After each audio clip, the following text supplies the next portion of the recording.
Good to see you. Yeah, I was just going to say, Patty, I want you to know at my company, I value the opinion of all people with girl brains. Thank you. We appreciate it. Girl brains. No, I wouldn't. See, Patty, I wasn't talking about the actual nigga to go. I'm talking about the Jordan and LeBron conversation. Oh, yeah. That was only fair. Y'all were niggas. So I appreciated that. Hey, good morning, Patty. Good morning, politically correct. I have to be honest, Patty. But I told you. Who you tell? I didn't get the date right. I did say by November 2nd. We don't care about the gate. What did you tell people?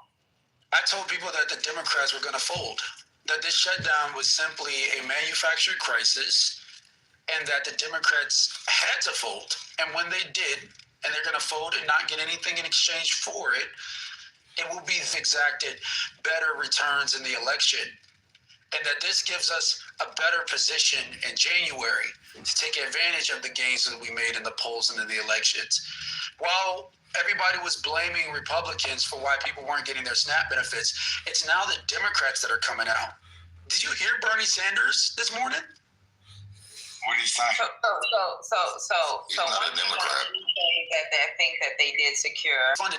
They voted for the Republican CR, which establishes funding for SNAP. They didn't ensure anything. There was funding for SNAP. That's it. For me, that was okay. That's the only thing that I could. I honestly, that furlough shit. And shout out to Shadow. Sorry, I love you. But regardless of the fact, like the only. I wasn't really worried about the furloughed workers, and I should be, because there are people that can't go to work right now because they don't have gas money. They made it clear, I don't have the gas money. I have to choose between paying my electricity or showing up to work, and I don't know if I'm getting a paycheck. So it's like, you know what? Stay at home. Where somebody's gonna bring you a VPN, a computer, and you just work from home. And that was a fair trade-off for us, right? But as far as goddamn SNAP, that was an issue, especially when he was trying to find a way to stop. Even before they voted, there was a conversation where people that received SNAP were going to be in the negative because the money had to be pulled back because of President Trump. Right? Hello? Was that? The Democrats don't get to benefit from a workaround that the president has to execute to give them political cover to continue their assault, to continue their shutdown. He did exactly what he was supposed to do, which was threaten the Democrats not to give them cover, and they completely folded, exactly like what they should have done and what we've known for some time that they would have done. The president is not obligated to provide political cover by giving emergency funds to fund SNAP when all the Democrats have to do is simply open the government again, and SNAP is immediately funded. All right, TC, let's try it like this. Okay, I just want to ask you one question, Patty, if I can. But I don't think he understands how. What's going on? So let me tell you something, stupid, because now you're about to piss me the fuck off. You know that most of these agencies have contingency funds, to include the DOD, right?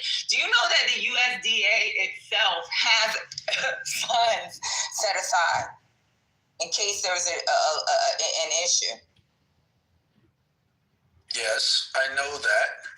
And I also know that it's not going to take a rocket scientist to figure out that if the president was to extend those emergency funds, the Democrats would have completely exhausted those funds. And then what, Patty? What happens when those emergency funds are exhausted? But that's the USDA funds. That doesn't change. It doesn't change. I asked you the question, Patty. What happens when those funds run out? When they run out, it's called appropriations. Exactly. So why would we just anybody with a fucking brain would know or would want to feed their constituents, right? So you're literally admitting exactly what I'm saying, Patty. No, because even if he had to send out partial payments, he would have had to send out whatever billions of dollars that USDA had on the side. Correct. I'm not disputing that. Regardless of that, no, you are. Because motherfucker, you said they didn't have to give them a fucking dime. I said Donald Trump is not obligated. What the fuck do you think emergency funds are for? Donald Trump is not obligated to give. What the fuck do you think emergency funds are for? There's no. Shut the fuck up talking to me. There are people that are hungry. You sound retarded. Shut the fuck up, TC. You're about to piss me the fuck off. Can I get my question in before you drop it, please? Okay. So TC, I want you to put on your pure, nonpartisan political analysis hat. Are you willing to do that real quick? I mean, I've had that hat on for. Okay, cool. All right. Okay. So here's my question for you. So I want you to give us a grade on the Democrats' shutdown, and I want you to tell us were the Democrats better off or worse off for initiating the shutdown. So can you answer those two questions? A grade, and were they better off? Oh, politically, they're better off. Okay. I don't think anybody would dispute that. Okay, great. But intrinsically, and what do you think of the current state of things? Is it more favorable to Democrats or Republicans? I mean, yeah, I think if you being 100% honest, looking at what just happened on Tuesday, looking at the polls, you would have to make the argument that they've achieved something on the suffering of American people, and they should be proud of themselves. My point is that, unfortunately, we're in a political paradigm where either you evolve into this utter level of ridiculous and play the chess game at this level, or you just keep playing checkers and you get slaughtered, right? So the Democrats finally stopped playing checkers. And so it's ugly playing chess like this, right? It's ugly to counter Donald Trump, right? The way Donald Trump plays a game, you have to look ugly to effectively counter him. So then why are we getting the onslaught of morality preachers telling us that it was Donald Trump this is my problem. You can't have your cake and eat it too, Democrats. Like, you can't say that Donald Trump could have saved the SNAP benefits for these people that are going hungry, and at the same time, it was the Democrats that saved the SNAP benefits. Let's I have one more response to that. So I think TC, Trump, Patty was alluding to this. By the way, CEO, this only works in liberal spaces, right? You're suggesting. Can you shut up? Shut the fuck up, TC. Go ahead, CEO. So TC, like, during the last shutdown, SNAP was still benefited, right? The benefits still went out. And that easily could have been the case this time. That was the point Patty was making. And so, even though, they were playing, in the toxicity chess game, let's call it, okay, I would still imagine that SNAP benefits and holding them back, that would be out of bounds. I would still think that's out of bounds. Even in everything that's going on today in American society with politics, I would still think that would be out of bounds, TC. So that's the issue I have with Trump. Because we're talking about people literally eating, right? And so all he had to do was allow the same process to play out during the last shutdown and let people have their SNAP benefits. So I think that's why people have an issue with Trump. He used them as hostage take. He was a fucking he had them hostage, TC. So he had people that can't afford a fucking food hostage. He held the military hostage. The first year, they passed something so that they can make sure that the military got their paychecks. They could have did that with these people that need food. I agree, but it doesn't change the realities on the ground. The people got their SNAP benefits because the Democrats folded, and what CEO was suggesting. Because they wanted to make sure these people got their food. This is crazy. This is about to piss me off because I'm gonna go on. Democrats did not fold. They got the SNAP benefits, and they're gonna vote in December. So what CEO is suggesting, I made this. Patty, can I break some new news? Hold on, let me respond to CEO if I could. And she's breaking news. It doesn't matter. You can continue the conversation after. Yeah, I want to just break some new news. The Supreme Court has denied to revisit the same-sex marriage decision by refusing to hear Kim Davis's appeal of the finding that she violated the law when she refused to issue same-sex marriage licenses on the basis of her personal religion.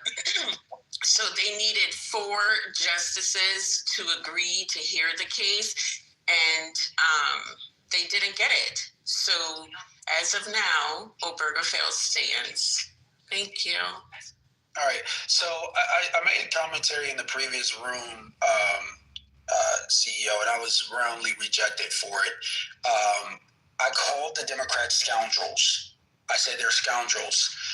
And in light of what you just said, I'd like to read the definition of a scoundrel.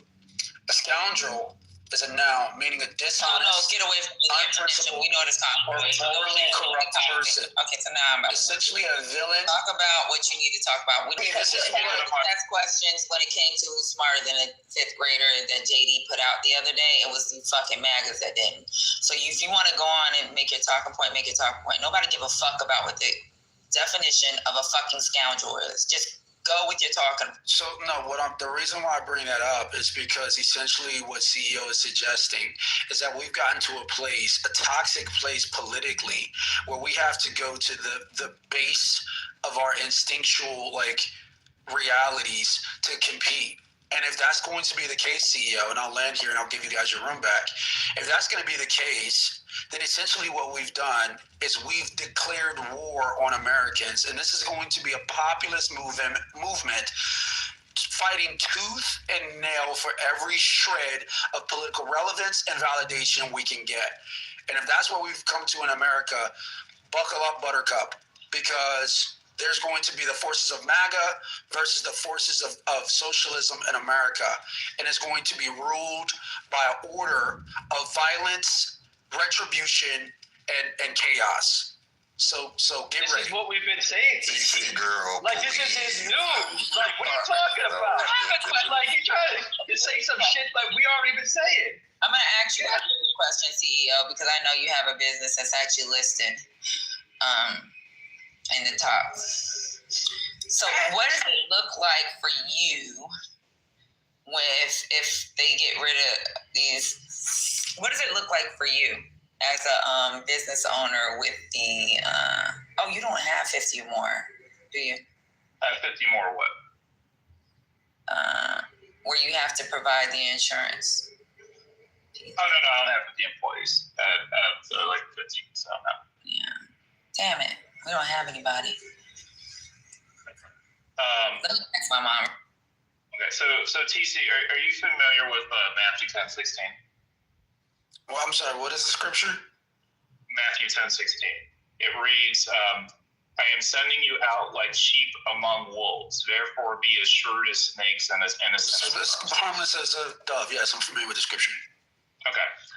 And so if you have to be shrewd as a snake, but you're still having good intentions, what's the problem? I mean, that's a great way to eisegete scripture to get it to conform to sanctifying Democrats' efforts to undermine the American system of politics. I'm just putting a framework for you. So just what is your response to that? I mean, no, I don't see it. I don't see this as the Democrats being shrewd. I see this as the Democrats being just unprincipled and scoundrels. Again, I understand from the perspective of politics why this is politically advantageous. But what I don't understand is why make the argument that they have the moral high ground here. The Republicans have always argued that we would debate on healthcare subsidies. The Republicans have always argued that they would take a strong position on making sure that people get their SNAP benefits and funding the federal government and federal workers and the air traffic controllers. That's not up for dispute. What you're suggesting is that the Democrats would waive all efforts of protocol and which, hey, listen, if that's the game you guys want to play, let's play that game.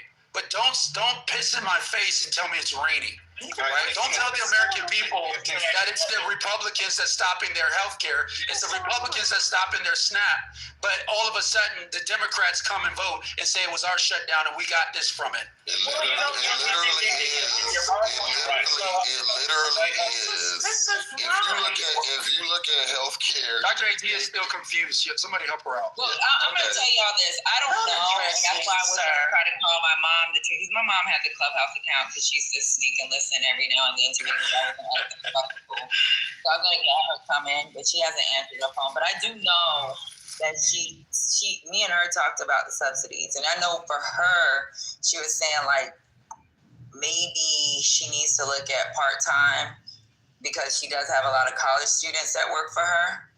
So she needs to like maybe shift shit around because even though I don't know how the subsidies work for these, that's why I was asking CEO. I haven't really looked into it, but I do know that there is something in those subsidies that help employers who have employees when it comes to these darn affordable market plans or whatever for them. So I do know that like in the last couple weeks, she was like, maybe if it doesn't work out, me and your daddy look at what part-time looks like, but that means we may have to hire more people. So it does. That's why I asked CEO because he's here. But I promise you, if as soon as she answers that phone, I'm gonna get her to talk. Patty? Like how the subsidies affect these businesses, and I think she's a small business, but the way the government has her name, or how the government define small business. if you have more than 49 employees, right? CEO? I think it's correct. Yes. I think that's correct. Right, but the subsidies. Go ahead. Yeah, the subsidies subsidize insurance for people who work in small businesses where they can't afford to supply full insurance for their employees. Is that what you're talking about? Yeah, so I do know. So this is the conversation. She was like, if we do this, it's going to be more money that we're going to have to ask them to pay because I can't afford to. And this is just a small business, right? Yes, some of the business. I think that the businesses are allowing their workers to buy insurance on the exchange, so they don't have to do. Like how you have a group plan. They don't have to have a group plan. That's not true. That's not true. It is for the businesses. What's going on? I'm a business. What you're saying is not true. You got a whole bunch of part-time workers. I'm talking about.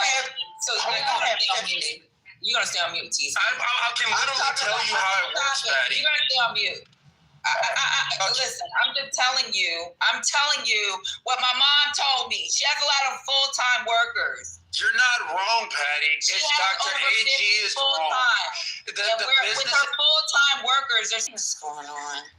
Something that the subsidies, even though she makes some little bit of change, there's something that helps her as her offering that group health plan where she was like, if this doesn't go through, she's gonna have to hire more people to work, and she can't have as many full-time employees. Right. But Patty,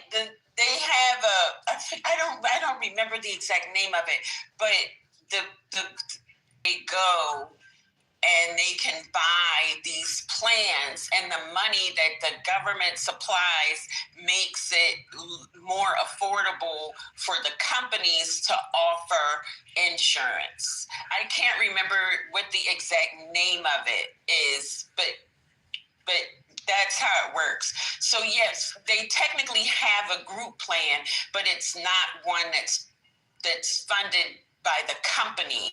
It's on the ACA market or whatever, the market exchange. And they had a special name for it that I can't remember. Right. So I know she was explaining it, and I was like, what the fuck? Because she was like, we're going to have to raise the contributions. And I just know she said it's going to cost more, and she doesn't want to raise it, but then she can't really afford it, where she wouldn't have to raise the contributions. And the way they got it set up, the way my mom has it set up, like one of my, so what they've done is they have a little website for them to fix. So my mom does use Workplace. Have anybody heard of Workplace? She does use Workplace. And how, I don't know. Do you mean Workday?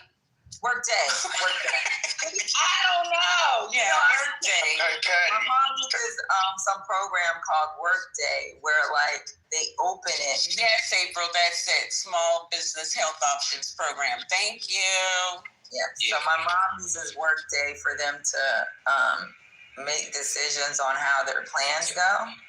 But then their contributions reflect what they want in their plans. And for her to make it affordable for the kids there, because it's a lot of college students that she has that are full-time employees, and then she has some people that help her that may have her, like it's not like she's paying rich money. She's paying enough that she knows that her and my dad can still survive, and then she can put money back into the company or her. And it hurts these businesses. This hurts those businesses. Right. Yeah. So because she was like, I gotta raise. It's gonna have to get raised, and she don't know what that looks like for them because she's not a huge business where she can she can cover the cost, the additional cost. She can't. So I need to get my own. No, it's okay. I know. Were we asking how it's supposed to work or how the breakdown goes with regard to that? How the subsidy work? Yeah, we got it. We just couldn't get it all the way. Did TC leave already anyway? So yeah, he can't argue about it. You heard what he put in there. He said, "Pay them under the table, nigga." When people are trying to grow, you don't want to pay them under the table. Somebody gonna do a welfare check on that. And then my mom's an immigrant, so she don't want to fall into that. Just because you got your papers, we're gonna send your ass to fucking Liberia. Anybody cool with him in real life? Somebody go check him. Make sure to do a welfare check on TC. Make sure he's all right. Because he ran him out of It's just crazy how every conversation boils down to the Democrats are this and the Republicans and the Democrats did this. It's never substantive. She came in hot. And get insurance. And the thing that's crazy is there was a report talking about small businesses that popped up during the pandemic. A lot of Black people have small businesses. We joke about it. MAGA jokes about your bundles, but I know a lot of girls like my brother's age. My brother's young, so even Jada Waiter, and everybody know who Jada Waiter is. Jada Waiter came up through a small business selling fucking bundles. Like, there's girls that sell like little clothing online. They sell these bundles online with their girl brain, and they're making money. So it affects like what they want to try to do. And it's not like it's just to sell it online. Have y'all seen the behind the scenes? Like, I have a girlfriend that does the behind the scenes. She in her garage where she has other people working with her, it's like they're packaging this shit, they're sending it forward. Like, she has one girlfriend that receives certain items. Like, this affects these little small businesses where we're trying to actually become part of this fucking wealth. Like, what I don't get it. And then you got a fucking Black man up here fucking always trying to fucking shake his ass for the other side. Is really weird. Shaking his ass, I think ML is right that he must want to run for office eventually, and he's using this stage as practice. You know what, CEO, that actually makes a lot of sense. Yeah, scoundrel. I can respect Should have told you that, CEO, because what? You guys are scoundrels. Like, He's up here with the definition. He said he was gonna. The fuck is wrong with him? Let me read you the definition. Bitch, go away. You ain't Merriam-Webster. Scoundrel, though, y'all. It's so funny. All he needed to say was he needed a definition. We have a resident dictionary. We don't have to look stuff up. He said, I call the Democrats scoundrels. What is going on? Yeah, that is a very. Who Who do you think he's modeling? That was funny as shit. That's what we should figure out. What is he modeling himself after? We should figure that out. I'm sorry, that made my day. Scoundrel will never read the definition. That thing was playing in my face. He's on the Senate floor. Let me read you the definition. Of a scoundrel. That was, I mean, come on, that was definitely. Who used that word? Who used that word? And he's the most scoundrelous person himself. I said, not the country western The resident word. miscreant. I put a calculator in the chat, y'all, for the ACA. I just came across that little calculator. You guys can play with it, plug in some numbers. I'm interested to see what y'all come up with in different scenarios. So I'm gonna start playing with it as well. The serious situation that we have with air travel in the U.S. He's bent over backwards, as all members of the administration and the cabinet have done in all of their areas of jurisdiction, to try to keep the government working for the people. That's a pity. I'm gonna put in a few scenarios. I'm gonna do a single person at a certain salary. I'm gonna do a person with family, all of that. So let me know what y'all come up with in that with that calculator. Travel has decided to halt in many places, and as of Sunday, nearly half of all domestic flights, U.S. flights. But who used the word scoundrel? Serious situation. So He said, the Democrats are scoundrel. I'm going to read the definition to you. Oh, wow. Scoundrel. That's funny. That sounds like being in the dual settle their beefs. Crazy.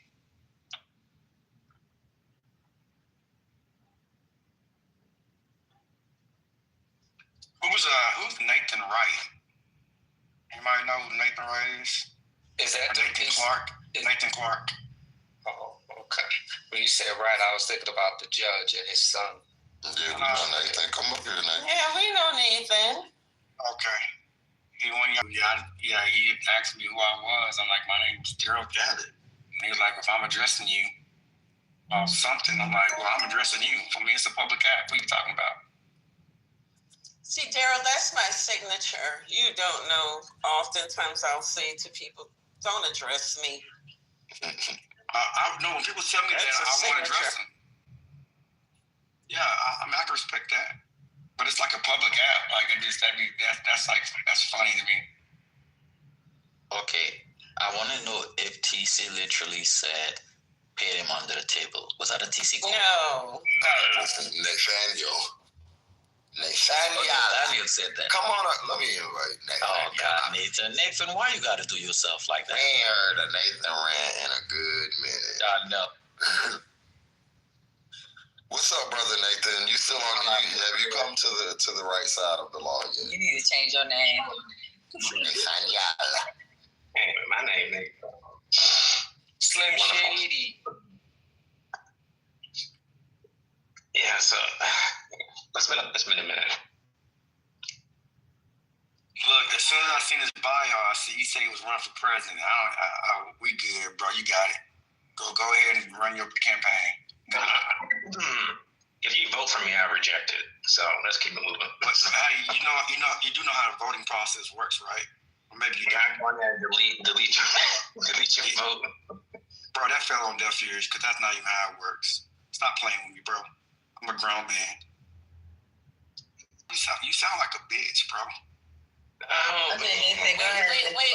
Wait. What are we doing? What are we doing? We're not doing that, sir. You went Yeah, what straight are we doing? there to the Walk people. on Your You got to build, bro, before you go straight. Monday morning. Yeah. Monday morning. It is a new week. It's a new week. Nah, because in real life, I would slap a nigga like that. Daryl. That is too early. Daryl, you was doing so good. Come on. Yes, Dr. AG. Yes, Dr. AG. Come on, Daryl. I expect more of you, bro. Don't be going on to their level unless they provoke. Hey, my level. I never said I All right, Nathan, move along. We moving it along. I said it. See, you know they be doing that every week. Now, don't act brand new. Yeah, I'm about to. Dr. AG, that put me in a bad mood. I was having a happy Monday morning.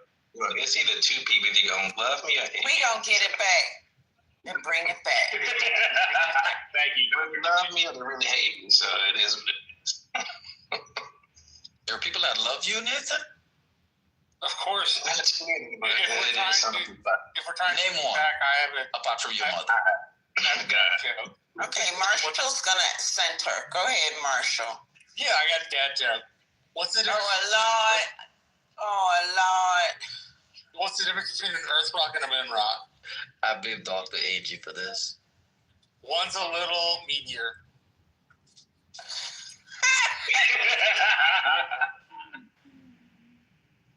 That's insane. That's insane. So have you guys talked about primarying all the Democrats who are still going to be running, apart from the two that's retiring next year? So email, look. What are you doing? Let me just say this about what's going on with the healthcare thing, right? And it's obvious that temporary band-aid of subsidies is not working, right? So when would the Democrats realize that universal health care is the way to go? Like all European countries, Australia, the rest of 90% of the modern world. You know, would you ever keep giving subsidies to these insurance companies? You know, this shit is crazy. Like, how many times are we going to be at the same spot? You give another Band-Aid, somebody like Trump, somebody else is going to come in, and we're right back at it. You know, we have to come up with real solutions. Even shouldn't the question be when will the Republicans decide that universal health care is the way to go? Because it seems like they're the ones that are upholding, I mean, they're the ones that are stalling the process. So can you reframe your question? I'm gonna reframe it. So if the Republicans say, "Fuck you, we're not gonna give you anything," right? So we only can work with the Democrats right now, right? So you have a better chance in saying to them, you know, hey, we don't want any Band-Aids. We don't want any pitching it wrong. No, what is required? For required? Yeah. So, you know, it requires the Senate. In the Congress. Okay, and who is in control of that at the moment? Who's in control of those at the moment? So when you're talking to Democrats, right? Who's in control of those three things at the moment? Of course, I'm not saying at the moment. Of course, Republicans are. Okay, but you said you were going to talk about what's going on now. Yeah, that is what's going on. So now. Okay, you said it 3 times. I know, and I'm going to keep saying it because the Democrat bashing is not happening. So give me 10 seconds. How many seconds you give me some of it? My last point. So here's my last point. You asked for 30, now you asked for 10. You're exhausted. You're on third. You're on third, not seconds. You're on third. Okay, so if you add up how many times the Democrat Party in the last 15, 20 years had complete all 3 branches, it's a lot of years, right? So and they got ACA, and they protected ACA. That's why they protected these. And you know why they had to do the subsidies? Why they did? Why are we in the situation we in? And they didn't get 1 vote from the Republicans. They could have passed it anyway. That's a wrong answer. For the ACA. That's a wrong answer.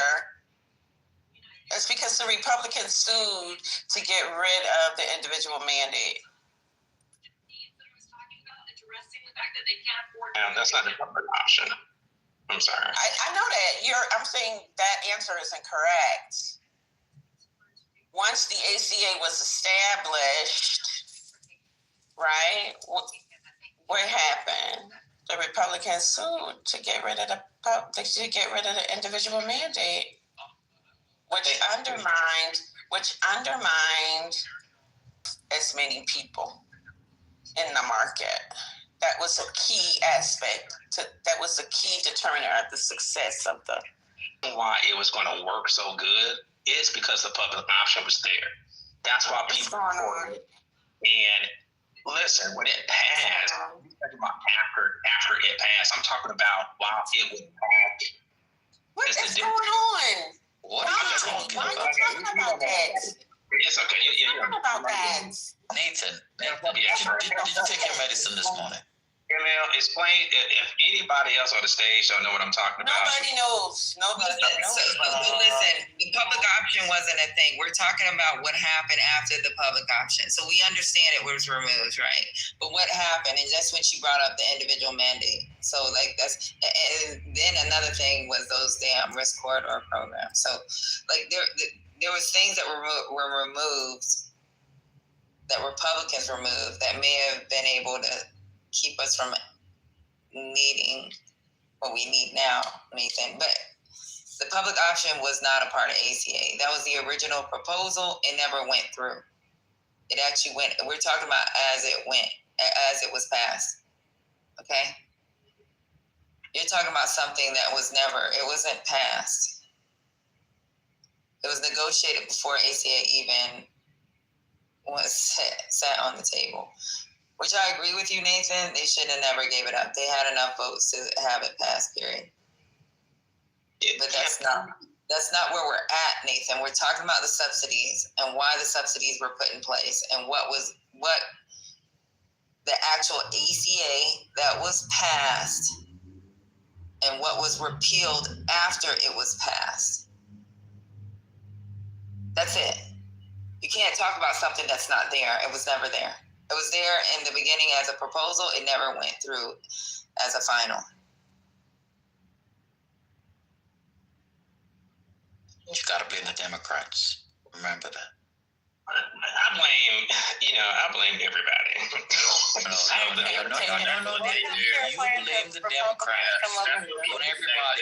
What is their health care plan? Have they ever had one? Nathan. Hold on, ML, hold on. Let him answer. Yeah, so obviously the Republicans, they failed too. I mean, Donald Trump, he did some good things. No, we asking about health care. We asking about their health care plan. What's their health care plan? Just buying it from the insurance companies at a highest price. That's a health care plan. Well, it's not a plan. Well, So Nathan, give Nathan, hold on, CEO. Let me ask him a question. Up on this with the health care. But he gave an inaccurate description of what Trump's proposal was. So how can you follow up with inaccurate? That's what I'm saying, CEO. Go ahead. Yeah, I just want to give the accurate information, and then I'll shut up. Yeah, so Trump's proposal is to give effectively is to give 1,000 to 2,500 to every household. Okay, so Thank Nathan, you. And that's the health care. Nathan, ML, is this on the health care plan? yes. So Nathan, when was the last time the Republicans put forth a health care plan? CEO just Saturday.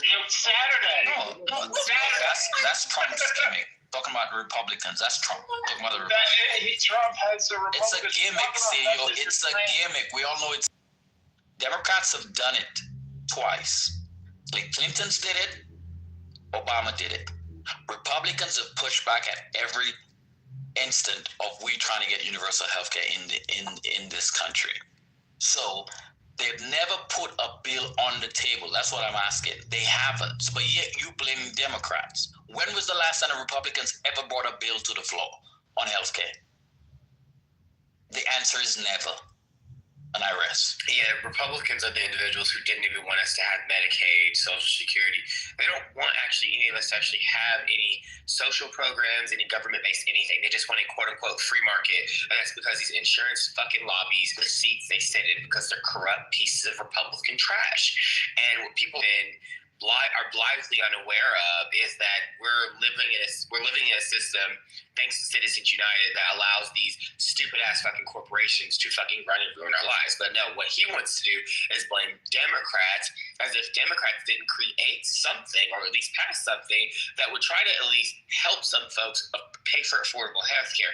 They're the reason why I don't know if you're old, you look old, not be discriminated against. If they get cancer, if they get something that's awful, they won't be discriminated against now because of pre-existing conditions. You blame Democrats for stuff that actually worked, and not Republicans for suing and stopping and dismantling it, just like they're doing with the fucking Voting Rights Act. They've already dissolved multiple sections of it already, and now they're coming for the final one. This is what happens. And then you blame, it's the Democrats' fault because of DEI and the Democrats' fault. The Republicans are consistently making attacks directed at a particular statue, and then you go and blame the Democrats, who actually are the ones that support the very thing on Toyotas. You're a fucking pathetic sack of shit, and I'm tired of hearing you. We didn't need fresh opinions of dumb as fuck, slow, and I know you're mad about last Tuesday, Big. TC talking to me like, who the I definitely just did, bitch. Dragon, he's selling these Toyotas. My Lord. That's just so. Hey, and Mac, Trent should not be catching strays this early. Like I still got my pre-workout. So Trent catches strays. Trent ain't. Clearly you did, Matt. Clearly. He catches yeah, see, I just had my Just wake it up. You lifted and you bench pressed what 300 this morning? Okay, go on. That's it. I had You see that? in high. Okay. Whatever Nathan weighs, that's what he been pressed today. Here it is, right? He would defend it. Tell us, Nathan. Nathan, tell us. Slapping his mama. And that's a damn shame. You mad about it with your nasty big funky ass teeth. You look inbred and you mad about it. You know your daddy tried to spit you out, right? You know your daddy tried to spit you out, right? And LOL. All right. I didn't even hear what you're saying, but here's the reality, right? If ML is on the team fighter for me, right, and he's elected ML to win, I don't want no almost motherfucker. Like most. I'm about subsidies. That's not a real solution to the problem. Okay. We're talking about subsidies. Okay. I'm talking about a real concrete solution. Okay, and what is, in your mind, what is a real concrete solution? So the concrete solution is single-payer health care. Okay, stop right there. So which party is more likely to vote in single-payer health care? Democrats, like I was saying. Okay, so what's your complaint? Yeah, because they have not been getting it done. Listen, I don't care about feelings. So why have they not been getting it done? Lobbying, sellouts. They get a lot of money from the pharmaceutical companies. Oh Lord, Nathan, be quiet because this is crazy. This is crazy. This is absolutely crazy. Oh, so no Democrats. So you're telling me no Democrats aren't. That's not the point. You're not going to distract me. You're not going to distract me with some argument about who's in the pockets of the pharmaceutical companies, because the reality is all of them get money. All of them, the Democrats, the Republicans, maybe not the independents, but all of these people, all 435 of them, I would say 90% of them get money or have been endorsed or supported, or their PAC has been supported by somebody who has an investment in the work that they do, right? That's the way democracy works. The lobbying, it gets out of control, but the lobby represents the people in a way. These industries that provide goods and services to the people, they get to lobby on behalf of themselves and the people. We get it. That is not the point here. Stop doing that and focus on the issue. Why is Obamacare ACA Republicans? Because they are not invested in any kind of universal access to health care. They want the market to determine everything about health care. Who has access, what you get, what you pay, all of that. So stop lying to yourself. Stop attempting to lie to us. If you want to have an honest conversation, here's where we start. Healthcare mic on you, sir. Get them veneers ready, girl. It's time to talk. Dang. You wish you had teeth like mine. Girl, I don't go to Columbia and get $10 off my next visit, bitch. I don't got time with your $15 veneers, bitch. Get your teeth fixed by a professional. And that is impact Absolutely. the other part of your body. You ain't It lying. still needs to be included. And eyes. Vision too. It needs to be full body coverage. You know how when you get your insurance for your car, I'm still stuck on $15. you get bumper to bumper. You get the bumper to bumper warranty. That's how we need it for the healthcare. Yeah, it's better than getting T-Moo teeth. with your Timu ass, bitch. And it's y'all talk about the hold on, Nathan. Y'all talk about the doctors getting over. It's the dentist that's getting over. Like I'm gonna tell you, they are making money hand over fist because they don't have to accept shit, and you got to have them because, like she said, it's so many things, and it's so much like research that they're doing now that is connecting like gum disease, which a lot of, I would say probably 75% of the people on this in this room have. I don't know if y'all know that, but that connects it to like Alzheimer's and heart disease and things like that. Really, really damning research that I don't even know, like, this is the thing. They talking about Tylenol and stuff. It's way more evidence of that. That's a way, like, if he would have jumped on something like that, I kind of would have been able to get with his campaign because so much research that backs, that tells, like, that has a almost inextricable link between gum disease and like heart disease and Alzheimer's. And nobody talks about that. So it definitely needs to be. I've always said that. That's one thing you ain't lying about, because that's the overlay for the underplay right there. Is how they split that shit up. Yeah. When they play off of each other, they work in tandem. You need your dentist really should be speaking to your general what they call primary care physician. Yeah, primary care physician. They really should. And that's where people can get help through Medicaid, but they often, I will say often, but there's been cases of dentists who take Medicaid doing procedures that are unnecessary for those dollars. So people get played rich or poor when it comes to dental. That's one thing I'll say. If I can go back, fuck that. I'm going to be a dentist. Me too. I always say that, cause a lot of the dentists. If y'all live in a city like LA or Atlanta, or Miami, one of them like cities where they do a lot of entertaining and grandstanding, these dentists and like. Because most of them do, like, they'll have a regular dental practice, but it'll be like a cosmetic dentistry as well.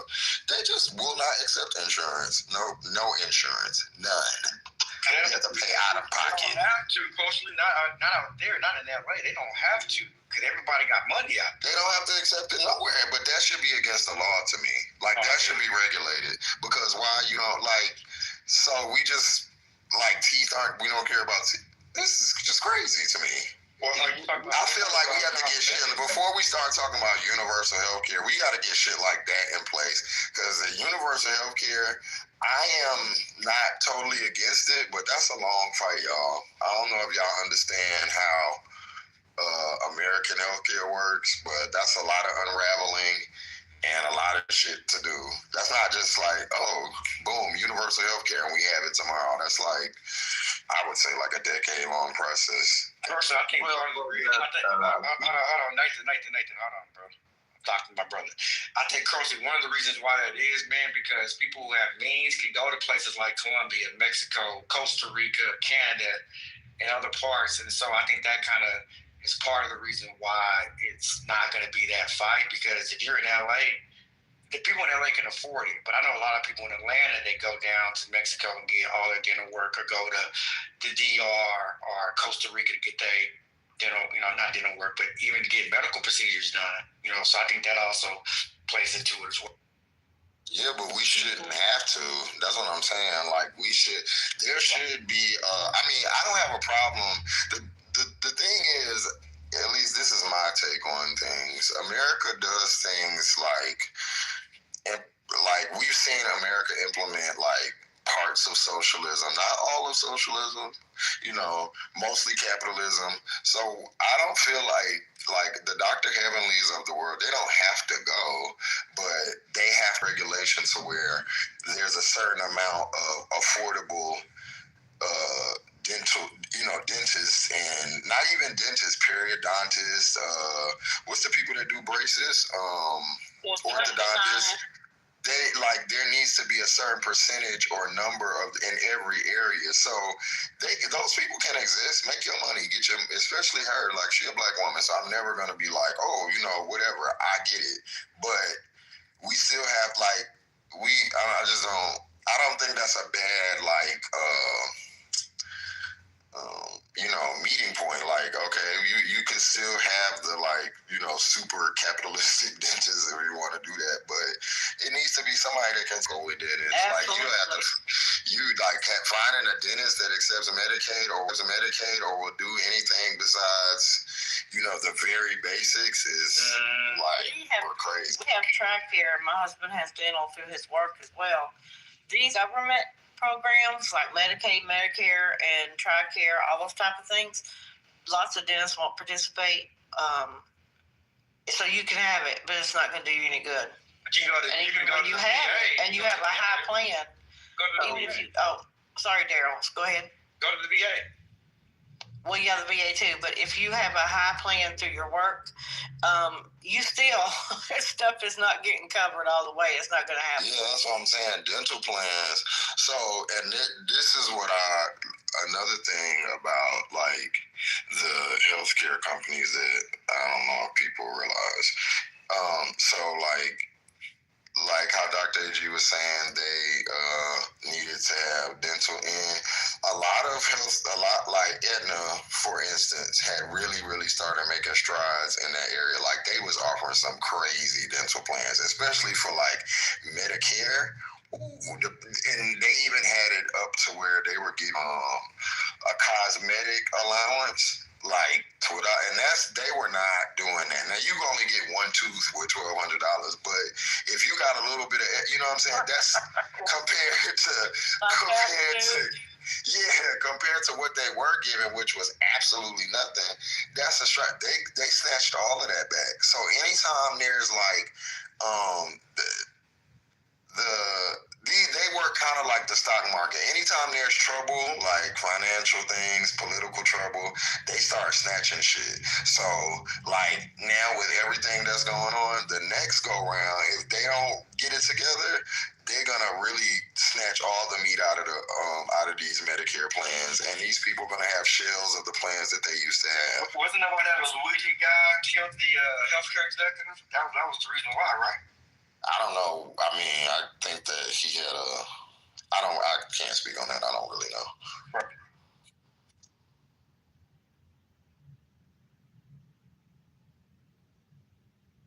But when you have a large party or ever, right, you have to pull people up and not just be, here's everything free. But stuff has to be affordable. And you can ask me all you want, Nathan. Your ass probably needs some shit too. By the looks of you, you're not independently wealthy, right? So why would we, if we want our country to be great, that means that we have to have access to healthcare, education, basic nutrition for people. My God, you fight for babies in the womb, but when they get here, it's fuck them kids. It's what it is. Nobody cares. You can claim to care, but you vote for people who don't give a fuck either way. So, no, I can't hear you because you're not making any sense. Start making some sense and get in the conversation. Right now, we spend more money than any other country and get the worst outcomes on healthcare. Universal healthcare isn't a free thing, right? It's going to be paid through taxes.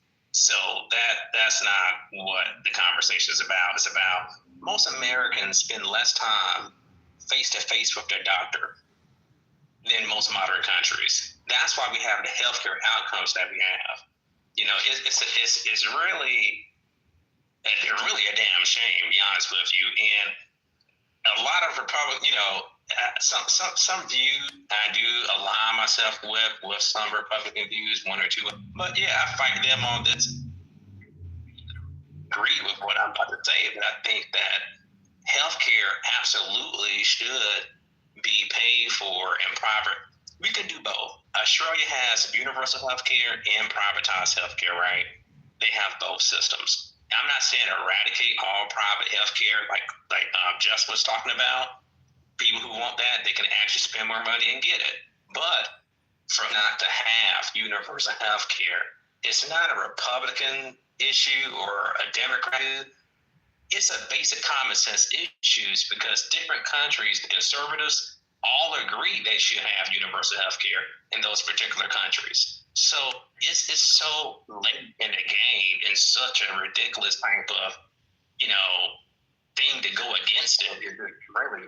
But Nathan, okay, and I agree. Anybody that's heard me talk, they know that I'm for the free health, like for universal health care or some type of, guaranteed health care for our citizens.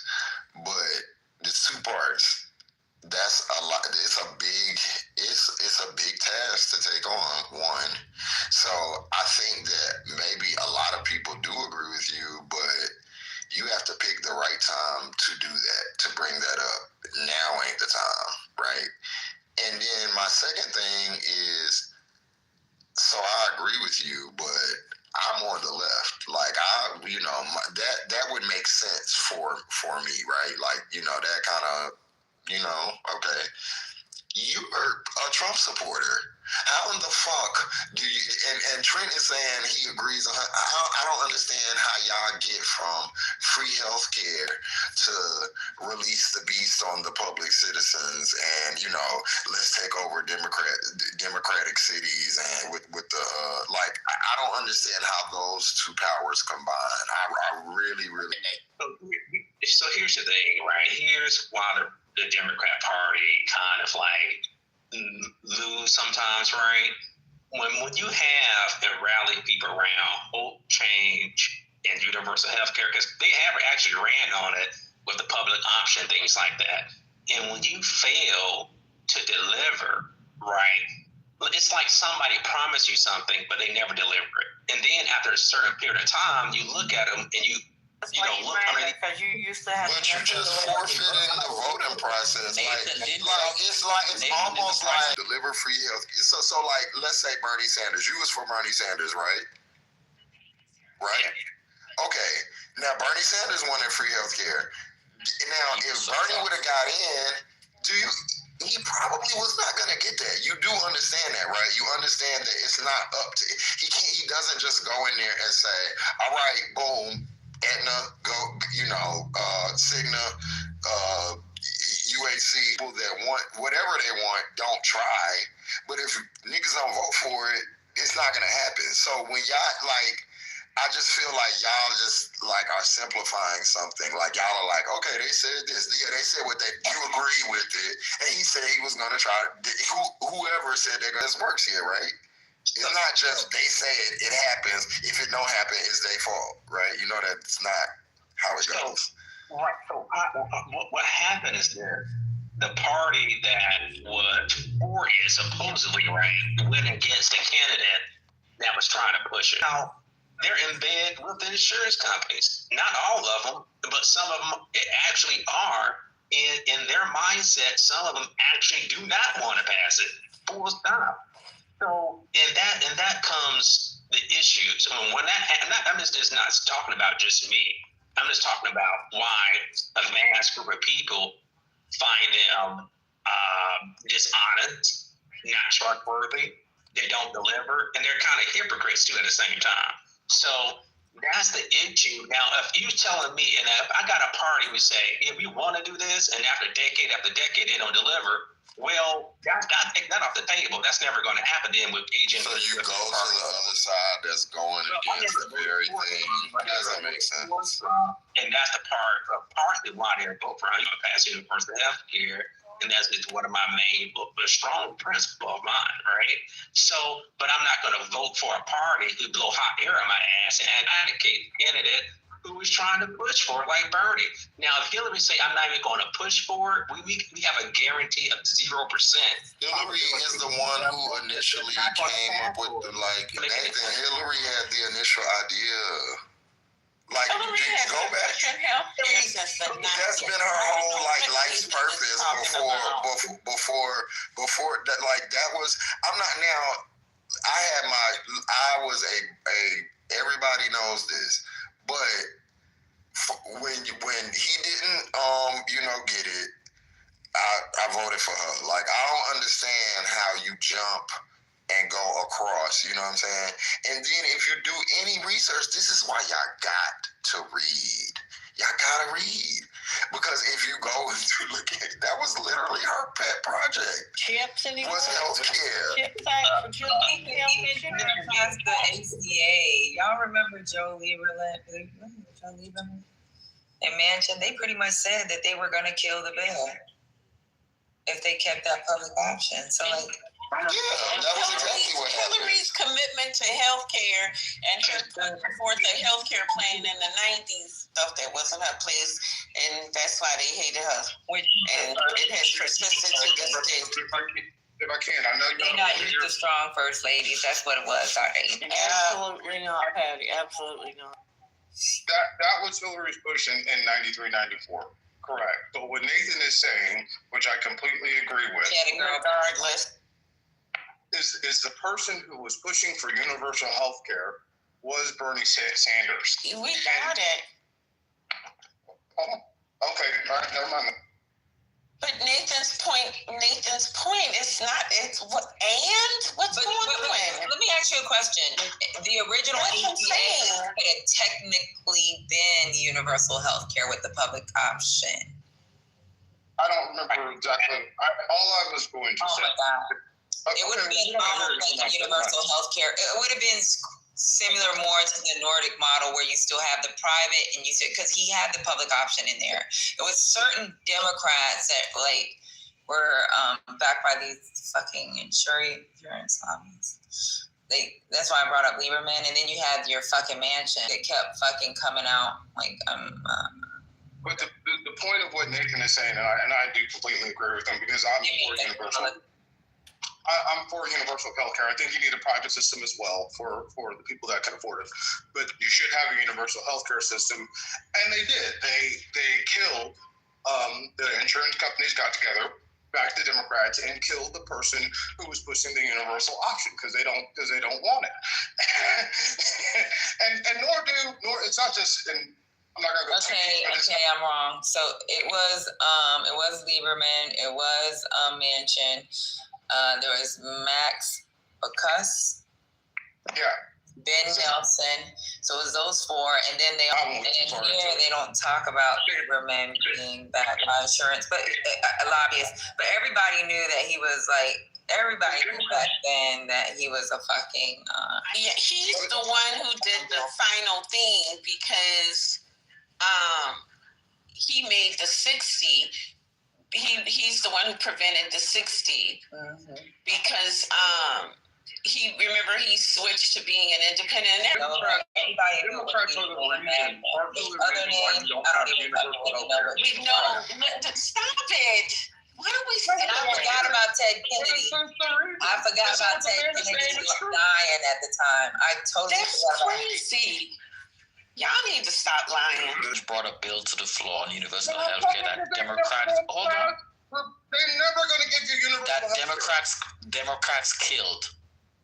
So how is it the Democrats' fault? And how many times Democrats have brought up a bill that the Republicans have killed? No. So why are the Democrats getting all the smoke for this? Responsible for we not having universal health care. That's what you said. Okay, just let me know when I can speak.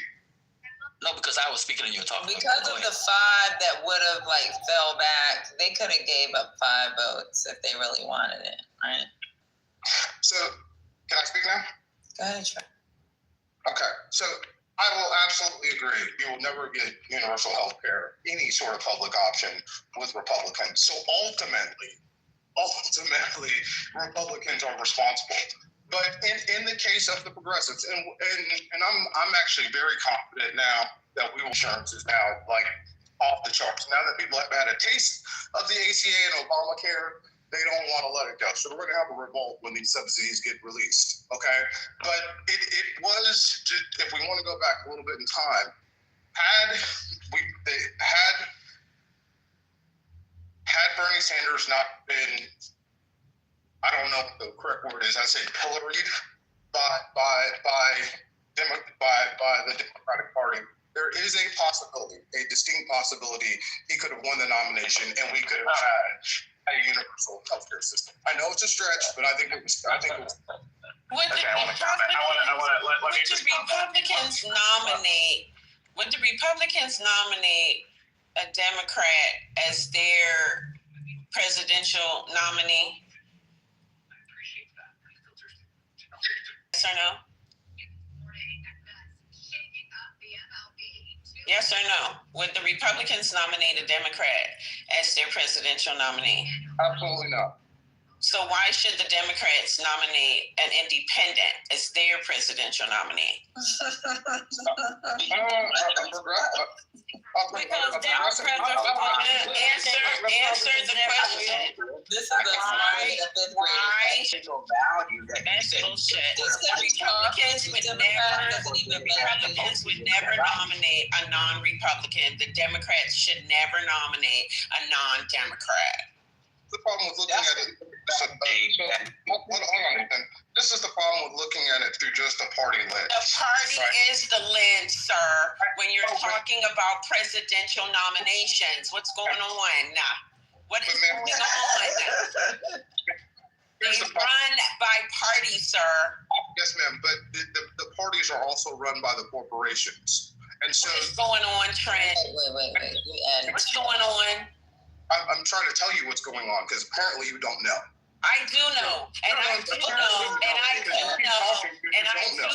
that the party is run by fucking people. Okay. I don't know what you on. So the business and what has happened in this country is the business interest. Oh my God! Now we gonna get it. You gonna talk about Citizens United? Are we gonna relitigate that? Is that what's happening? Well, I in 2020, so there was a distinct possibility that he was going to win the nomination. No, he was never going to win. But members of the Democratic Party were excited about him. He's got 40-something% both times, 2016 and 2020. He was never going to win. But he won a lot of delegates. It's not he won a lot of delegates, so he was a legitimate player. How many delegates did Bernie Sanders win? Let's see. How many delegates did Bernie Sanders win? Let's go in 2016. He won 1,114 in 2020. How many did he win? And how much were required? And he won 1,879 But what did he run as, though? Independent. A Democrat. Okay, so like Dr. AG said. He ran as a Democrat. They allowed him to run as a Democrat. He ran as a Democrat, period. Yeah, but so that's my point to Dr. AG. I don't understand what she's saying. Like, Bernie ran as a Democrat both times, and the Democratic Party allowed him to run. And he's got a lot of delegates both times. He got 3,000 total for two cycles. I'm gonna tell you what I'm saying. Okay. He was never gonna get the nomination because everybody knows that the Democrats have these things, these people that are called super delegates, and the super delegates were never gonna give it to somebody who is not a Democrat. I don't care. He wasn't going to win. I'm Democratic. If you don't care, then that goes against some. Listen to me. I'm saying you're not even having the same conversation, Nathan.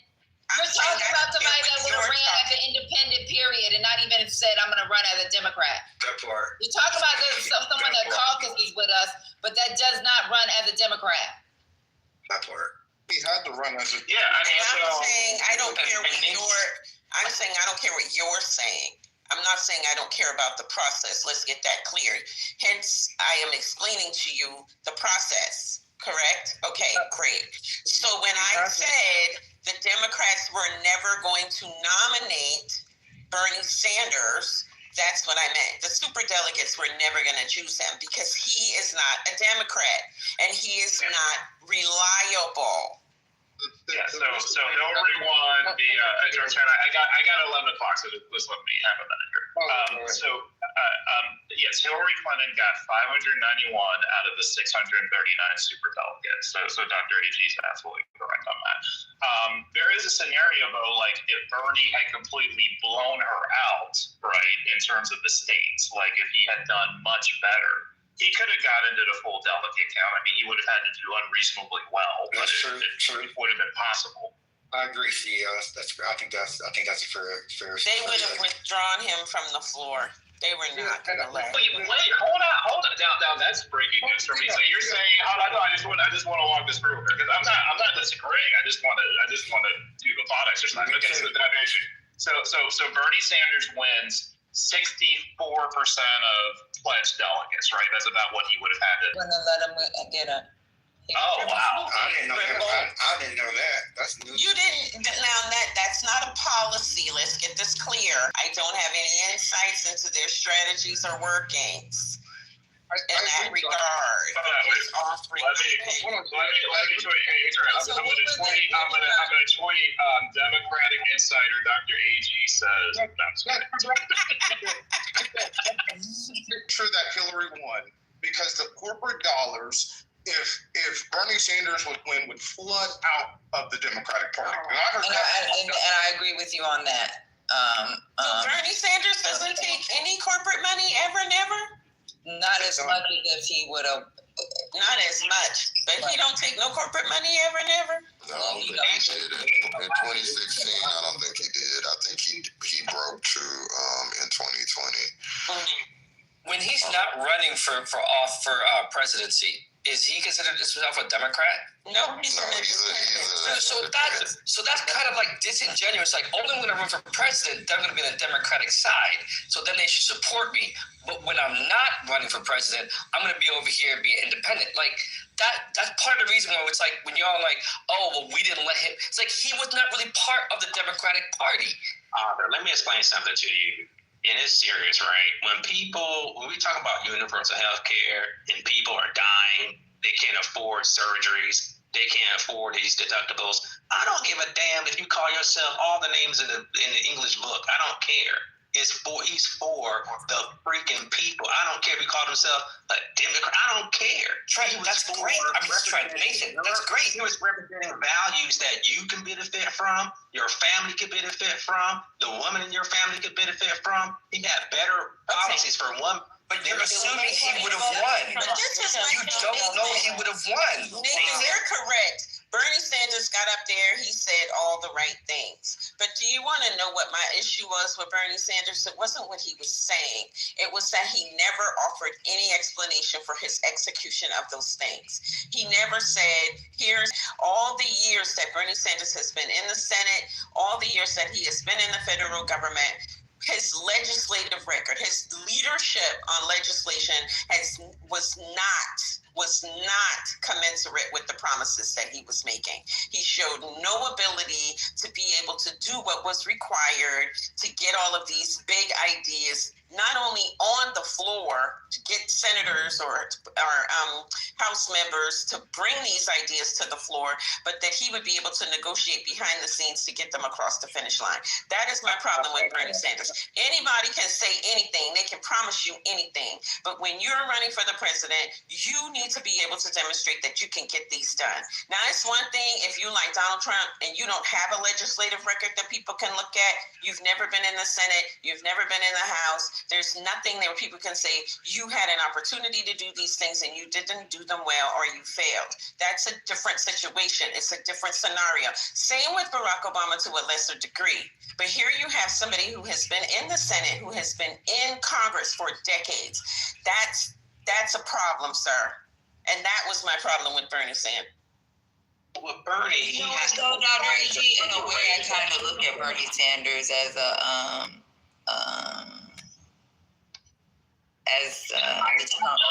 he would have ran if he would have became the president because he strong arms motherfuckers. I haven't seen it, Patty. What is he strong arm people on? What legislation has he forced people to come on to? And I don't think he's been able to do it. How when he, as a senator, he didn't have that power.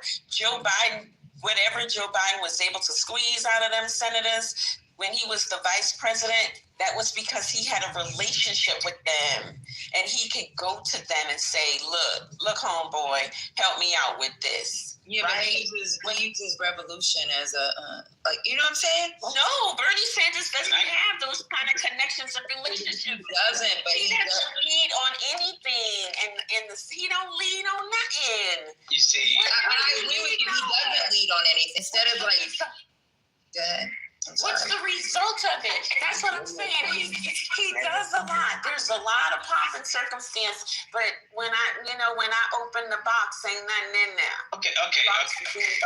So when people, that's all I'm saying. And I think he did not have it demonstrated. He doesn't have the ability. He doesn't have any relationships on the hill. Right. So I agree with you. He doesn't have some type of governing type, quote unquote, coalition, but he does have a fan base, and he would try to use like revolution movement instead of using like the coalition, which is what we would do it though, Patty. Nobody likes Bernie. Do not like him.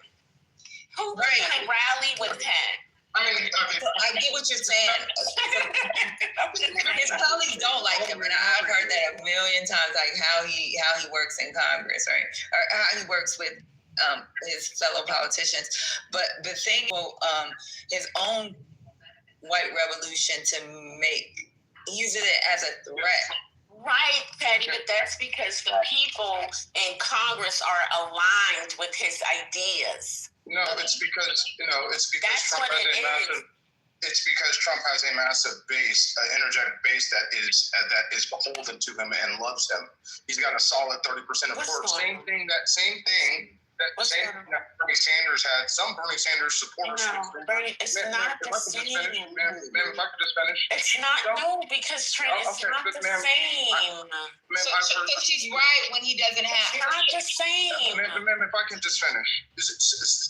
There's a reason why a few Bernie Sanders supporters flipped and voted for Trump, and I agree with what you're saying in Bernie Sanders not having a lot of friends and probably not been able to do a lot of what he said because the corporate interest would have been so strong against him. Not the corporate interest. Don't say that. That's not what I am focused on. Relationships that Bernie Sanders has built over his years in Congress that would have allowed him that he would have been able to leverage to move his agenda. That's what I'm talking about. I'm not interested in all this corporate bullshit you motherfuckers be talking about. Okay, but I voted for Hillary. Executing legislation. Because y'all be making circular arguments and it be tearing my brain back to the medulla. I want y'all to focus. Let's have a straight argument on one point. Is there a committee chair that would have backed this Medicaid type situation? No, probably not. Okay, so that's it. Saying cut it or not? That's the end of it. Okay, can I finish what I was saying? Is that okay? No, because the conversation, you heard that it's the end of the conversation. Never mind. So if you said no, so how do you get in here? What else is there to say? If you don't have a committee chair that's going to back it, how do you get in here? You're not allowing me to explain what I'm saying, Patty. I heard you and I agree with you, but Wayne is I voted for Hillary in 2016, and the reason I voted for Hillary in 2016 is because I didn't want the progressives of Bernie Sanders, which had a strong momentum in the Democratic Party, to take and to take away interest. Okay. I thought Bernie Sanders and many people like me. Hang on, Dr. AG. I'm with you, sweetie. I thought Bernie Sanders was too far. Okay. I thought he was going to take the country too far left too quickly. Now, I see the progressives actually winning. I think that the progressive message is happening on the right, with MAGA, and is happening on the left. Now, I actually believe the country is ready ready for the progressive movement. But in 2016, it was not. I was gonna say, so as a person who supported Bernie in 2016, but also as a person who voted for Hillary, I didn't really have a big issue with doing that. I think, like in hindsight, I think that Bernie did what his intended purpose was. He served as basically an ideologue. Like, he got ideas out there that, shifted just the country's thought process forward. But in hindsight, I don't know if he would have been a great president, just because I'm not with the playing ball. I don't, I'm really with the, stand on business, but I don't think he was swaggy enough to like do what needed to be done. Like maybe an Elizabeth Warren or a Beto or like somebody that I find, because I think that they're progressive, and I think that's his name, Beto, that's from Texas, but he is a Democrat. So I think you can just be a Democrat and just be like, I'm a Democrat, but just have the same pretty much ideology that Bernie has, but you're playing with the party, so they're far more likely to go along with you and support you. So I think that going forward, and as I get further into politics, I see that it's people like Bernie that just are Democrats. Like, they don't have to like, I mean, it's cool, like, I get it why he differentiates himself, but I think for the purposes of running for president, I think he should have just been like, I'm gonna be a Democrat, and I think he would have got further. And culturally, the other part of it is too, like you were saying, even though like you could look at somebody like Beto, right? Beto coalitions well. He collaborates well. And that's the thing with Bernie, and that may be like his independent spirit. Like, he's not a collaborator. Right. And he's not and I hate likable, but for political purposes, I will allow it. He's not likable. Yeah, he's not like, and I think you can be that, but be likable. Yeah, but you can be like, I think Newsom is kind of playing that role a little bit. Like, I think he's, I don't think he's a progressive by any means, but I think he's showing how you can, show variation within what you do. For what you need. Bernie had played his lane. If Bernie had played his lane, right? His lane, for me, is as the antagonist to the Democrats, right? He rallies everybody, and then what he's like for the country. Mm-hmm. But with him doing the thing that he does, which is he's constantly berating the Democrats in public fora, constantly. With him doing that, it worked to our disadvantage. And that's for me, like, that's is across the finish line. And I do think Elizabeth Warren. I told y'all I know a chick when I was in Hawaii, and she's a full bird colonel, right? So her next rank will be general. She did her congressional fellowship and worked under the Obama administration, right? And she actually said, like, she's very progressive, just as progressive as you are culturally. Like, when we would go to lunch and talk. But you know what? She can't stand a Bernie Sanders because she's actually had to work up there and it's an asshole. It's like his way or the highway. Like, he doesn't have room for conversation. Even with Obama, her working with Obama made it a thing. She said she made it a thing for those that were working that fellowship to have the conversation with Bernie just so he can, like, be appeased. And she said he was an asshole. So, like, he's made it clear he's going to be an asshole, even to the part that have a whole bunch of motherfuckers that's jumping on board with it. So I mean, I get that about him, and I can see that about him. But I think that somebody like Elizabeth Warren, AOC, I love Elizabeth. It's even I'm gonna say her is an agitator, but she's likable. She's like. She really is an agitator, but I think that she can get people was so crazy to me. That was just crazy to me. And let me say this. Well, hold on, and let me just finish. You can say it. I promise. I'm gonna let you talk, Trent. But because I'm talking to y'all.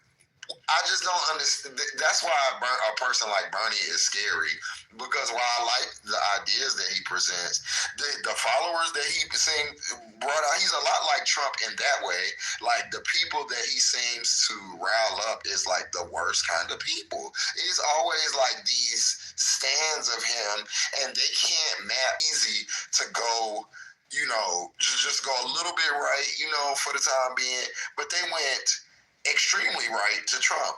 That is scary to me. But Elizabeth Warren tried to get change inside the party. And Bernie uses the outside of the party to freaking change the party. And that's the difference. That's why I keep bringing up coalition. And she's never went and said, I'm an independent with progressive values, but she still tries to change the inside of the party instead of going outside of the party. So, hang on, let me say something because I gotta get in the car. And I love Elizabeth Warren, by the way. What's up, sweetie? You talking to your wife? Go ahead, Trent. So culturally, I 1,000% agree with you. But here's what I think is different. So to Patty's point, now I don't think you have to work inside the party because of where the Democratic Party is at, and being out of power and the work for corporations. The angst and the anger and the affordability problem against such a wide amount of people is exactly why I think actually AOC is going to be the ticket, bro. I think because all those things that you talked about, like in likability and bringing people together, and I think she's the one. Here's the thing, y'all gonna be into those people. I don't know if you're describing yourself, so I want to include you, but those 150, people that's making 150, and the I would say regular, just your regular black woman Democrat or black man Democrat is generally that person is going to actually care about other people's the general population's healthcare. Like the 140,000, the people that make $140,000, they're just complaining because they're selfish. They don't give a fuck about what it costs for nobody else, and that's where the problem is. So you really explain a lot to me. The Bernie supporters are just selfish.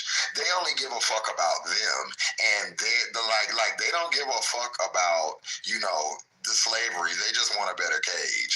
So I Bernie, I loved them. Can't even lie. But if I'm not for it, I also care about other people who can't afford it. I know that it's people who are not in my position who can't afford it. That's the difference. Maybe half of that or a quarter of that just not going to be able to afford it. It's high for you. If it changes for you, you won't. It will go back to not mattering, and that's why a lot of these Bernie Sanders supporters are new to politics because they just got a little bit of money. Now they like, oh, healthcare in Texas is this much, so they surprised. So now you want to get into something to change it only for yourselves, and if you get that change, which this tax break won't even clip them, so stupid on them again. So now they only want to change it so it can fuck out of here. I just don't understand. That's not real change, y'all. Even if you're selfish, if y'all just read about how healthcare works, if you only change it for a certain portion of the population, it's only going to go back to the same. Yours is only going to rise. When y'all try to we need to nature of the statement, you need a large number of people.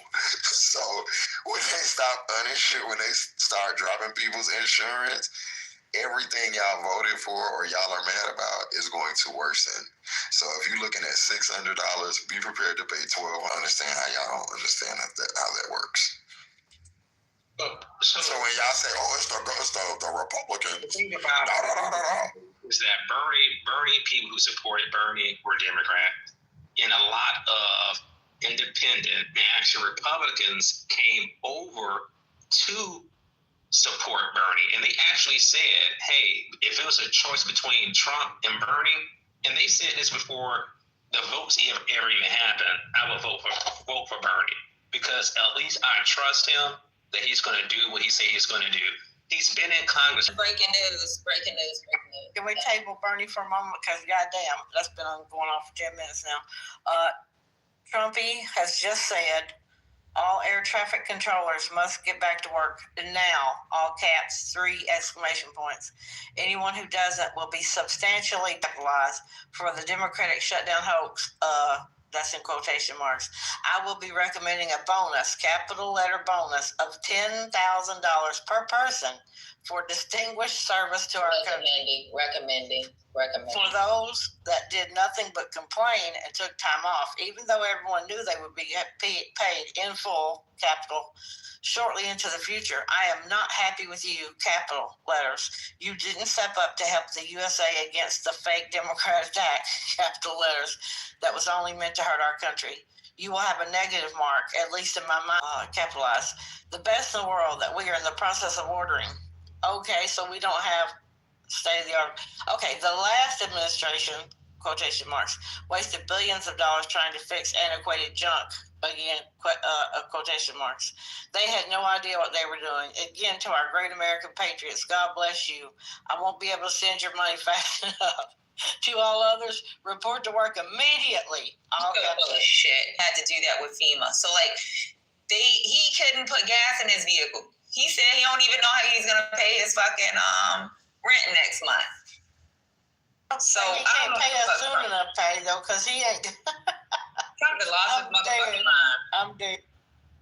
Talking about those who sacrifice my fucking living conditions, fucking have no electricity, have no fucking place to stay, and show up for work, and that is my sacrifice to the American people. Sounds great. Trump has never paid anybody in his life. Built Trump Towers, and Polish people had to go. Like, it makes sense. I don't think he's paid the people that tore down the East Wing yet either. So yeah, they should have known they wouldn't get paid. You're being a patriot, okay? When you do what he says and don't get paid. I have other breaking news. Go ahead. While the Supreme Court refused to hear Looney Tune Davis's lawsuit, they are going to hear a challenge to Mississippi's mail-in ballots. And the case is Watson versus the Republican National Committee. And their argument is when you count mail-in ballots after Election Day, you are violating the law.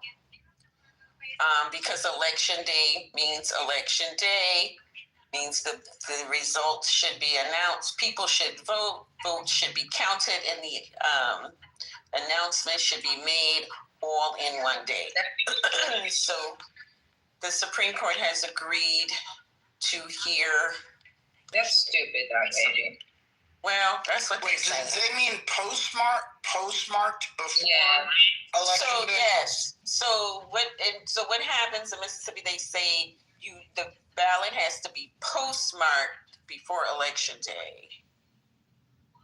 And if they arrive like days later or whatever, they get counted. And that's okay. They're saying that's okay? No, the Republicans are saying that those votes should not be counted. Even if they were postmarked prior. Yes. Their argument is that Mississippi Republicans are saying that Congress set a date by when voters must vote. Could you imagine how that Congress did not say when your ballot arrives. So you need to count the votes that are in on the day that Congress designated for voting. Could you imagine how that would affect Arizona, California? Oh yeah, it's gonna affect at least 12 other states. That's the stupidest shit I've ever fucking heard. Well, we'll see. That means we're gonna need a lot of volunteers to count. Yeah, we'll see. And fuck the soldiers that's overseas, and it may take about 2 weeks for this shit to come in. And they usually vote with fucking Republicans, so. Well, shoot themselves in the foot.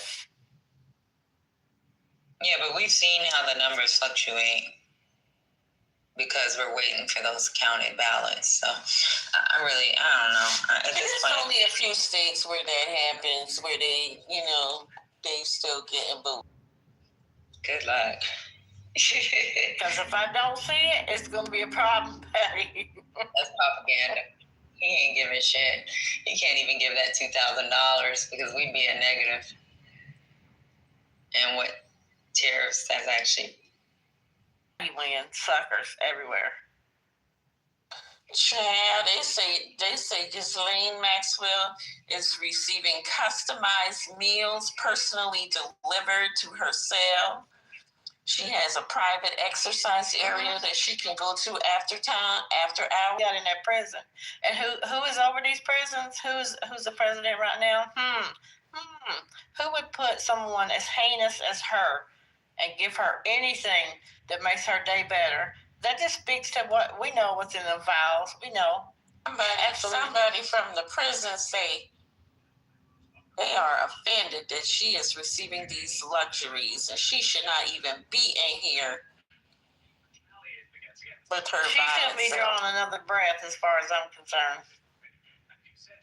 I say not the prison workers, not the managers of snitching. This is crazy. The managers of snitching. That's cute. They also got email traffic where she said she's happy and comfortable. You all heard about that? I think it was like, yeah. She said she likes it here. You know, she was living and hiding any fucking way because she knew that these charges could come up because of his passing, Epstein's passing. So she was hiding out any fucking way. So. And that other lady is dead. Virginia. So she's about the only one. Well, I'm sure there's other people in higher places who have the complete files, but the women know. Absolutely, but nobody listens to them, Dr. AG. They don't care. Their brain doesn't work the same. Remember when they came out and said what they had to say? Men on this stage said, "Oh, why they wait so long?" The shit they say. I want them to. I hope they working with Gloria Allred right now to make billboards. They need billboards all over the country. You know what? We need a woman president and vice president because I think our brains work totally different than males.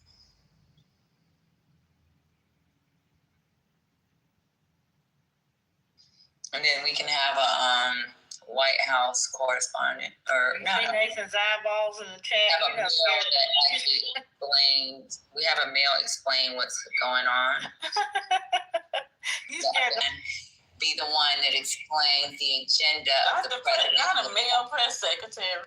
Yeah. I think that would be like how we would be able to be like on top, right? Yeah, the male press secretary that everybody listens to, and we just like push policy and put our foot on the neck of the fucking politicians. I think that would be. And every event, you have to have a male translator. You know, like how they had that Obama translator on Saturday Night Live? Yeah. And I think that would work out. And then we would at least have some type of acknowledgement because there are men to interpret what's actually going on. Because that's what happens in this fucking room. That happens too. Y'all gonna win the presidency very soon. Maybe the next cycle. Well, Trent, you just said you would vote for Rubio or JD over Newsom. I guess they win. That's interesting. Wait, I want to call something out. I want to call something out. Call it out, Scott. Call it out. Okay. He said you all get a Democratic president, implying the fact that he didn't vote for Kamala. I said get a female president very soon. Implying that you voted for Trump. No, you all will get a Democratic president soon. You all, I'm not a. You that voted for Kamala will get a Democratic president soon. Not to worry. And when we get one, I want y'all to always remember that we have these rooms, and Dr. AG, April, myself, we'll let them be the people. You know how Obama had the oldest black woman? All three of us will go up there in our wheelchair because this is when we'll have a woman as the president. So we'll go up in our wheelchair and we'll be like, yeah, we were in Clubhouse arguing with men, and we had to have men interpret the information. Thank God you're here. So hey, you and April can go in the wheelchair. Y'all can carry my urn. It in her book. That they just like, all because that man is gay, y'all would not give that man a chance. Yeah, but she said herself, I can't give him a chance because he is gay and because of the climate. But I mean, y'all can say. I mean, I'm gonna say this the same thing I say about a black woman. This is why I call America dumb. Y'all see what gay men have been able to accomplish in spite of, just like you've seen what black women have been able to accomplish in spite of. To me, if I'm going to hire someone, this is just logic. That's the first two communities I'm going to, because they're going to get it done no matter the fuck what. And if I want a president, the beast of a president that y'all want, that's the girl who y'all should have got either the black girl or the gay man. But y'all stupid. Y'all are stupid, and y'all because y'all don't, mind you, you'll never see that man have sex. You'll never see anything that could discuss you or, really bother you. But just a fucking chance. Same with Kamala. And that's why we are a dumbass country. We are backward ass, misogynist, racist, hateful. I'm sorry. Americans just are that. They are so easily propagandized. It's really pitiful at this point because. And he's a family man, and that's attractive, and smart, sharp as a motherfucking cat. He is attractive. Republican blood all the background. Military, smart, they play. He has the background of a white man minus. Let's pretend we never knew he was gay. He might have gotten more momentum. You know what I'm saying? Because he served under Obama and all that. But honestly, I think Pete Buttigieg. He wouldn't have told y'all he was gay and on Inauguration Day. Forgot to tell y'all something. And dropped it on y'all. And then people just would have had to deal, because they would have just had to rate him on the job. Because hey, guess what? Can't take it the fuck back. I moved in that bitch already, and me and my man is moving up in there. I forgot to mention I like that. Like Congressman, Y'all seen his partner. Chesson. Yeah, I think he would have It's not it. to do some work on chess. Well, can I also, just from a different perspective, yes, I'm gay. I don't want to. This shouldn't even be. America's not going to do it. I'm sorry. I understand that he may be qualified. I thought it was incredibly arrogant for him to run for president as a mayor, twice elected mayor of South Bend, of 100,000 population city. So I in agree America. with you the first term. I agree with you the first term. And I'll also say this. What a lot of people don't know is that he was attacked a lot from the left as well, because he worked for McKinsey, because just one of those fucking corporate guys, corporate gays, whatever. And, and then there was talk about him just kind of joining the military to, amp up his resume, whatever. But, he wasn't loved on the left either. I think he's great. I don't think everybody is right to be president. He could also be Secretary of State. He could be something else, but not in an elected position for America to vote on. Sorry, this 2032. I'm gonna be honest with you. I think it would have been great. Doesn't he have a degree in history or some shit from Harvard? I think so. 2032. He would have been better than Trump. Trump lowered the bar. I get it the first time. I'm 100% with you on the first time he ran. I think it was, and then Biden giving him a chance. But why don't? This is a frustration I have. You're in Indiana. That's where your roots are. You're mayor of, Fort Worth. What was he mayor of? Anyway, that place. South Bend. South Bend, right. Sorry. I know there's the university there. Notre Dame. Yep. Yeah. It's just whatever. There are 100,000, population towns. My issue with him is, why aren't you making a fair attempt to run at senator? or a governor or a lieutenant or something like that in your own state. Like, I don't know how you go from mayor to president. It's crazy to me.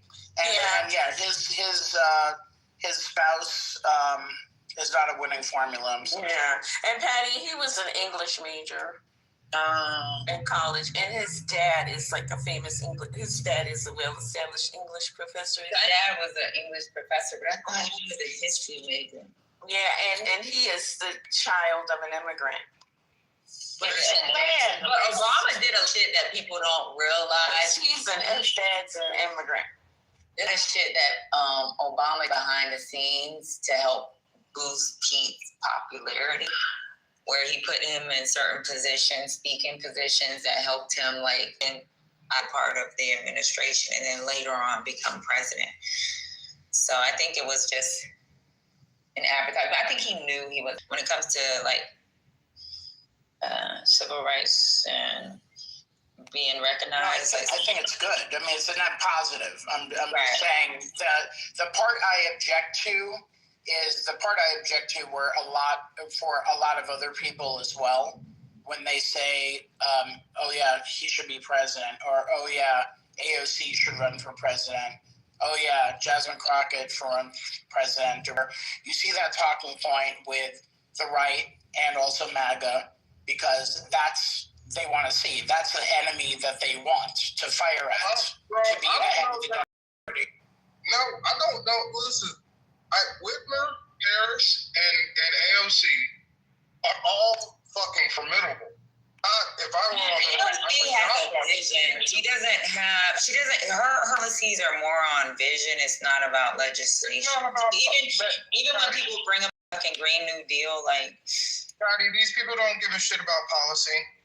It's about looks and charisma. And AOC has. She can't. If she can win. Them girls. That's your white population. That's your white population survey. Go ahead. That white population pushes elections.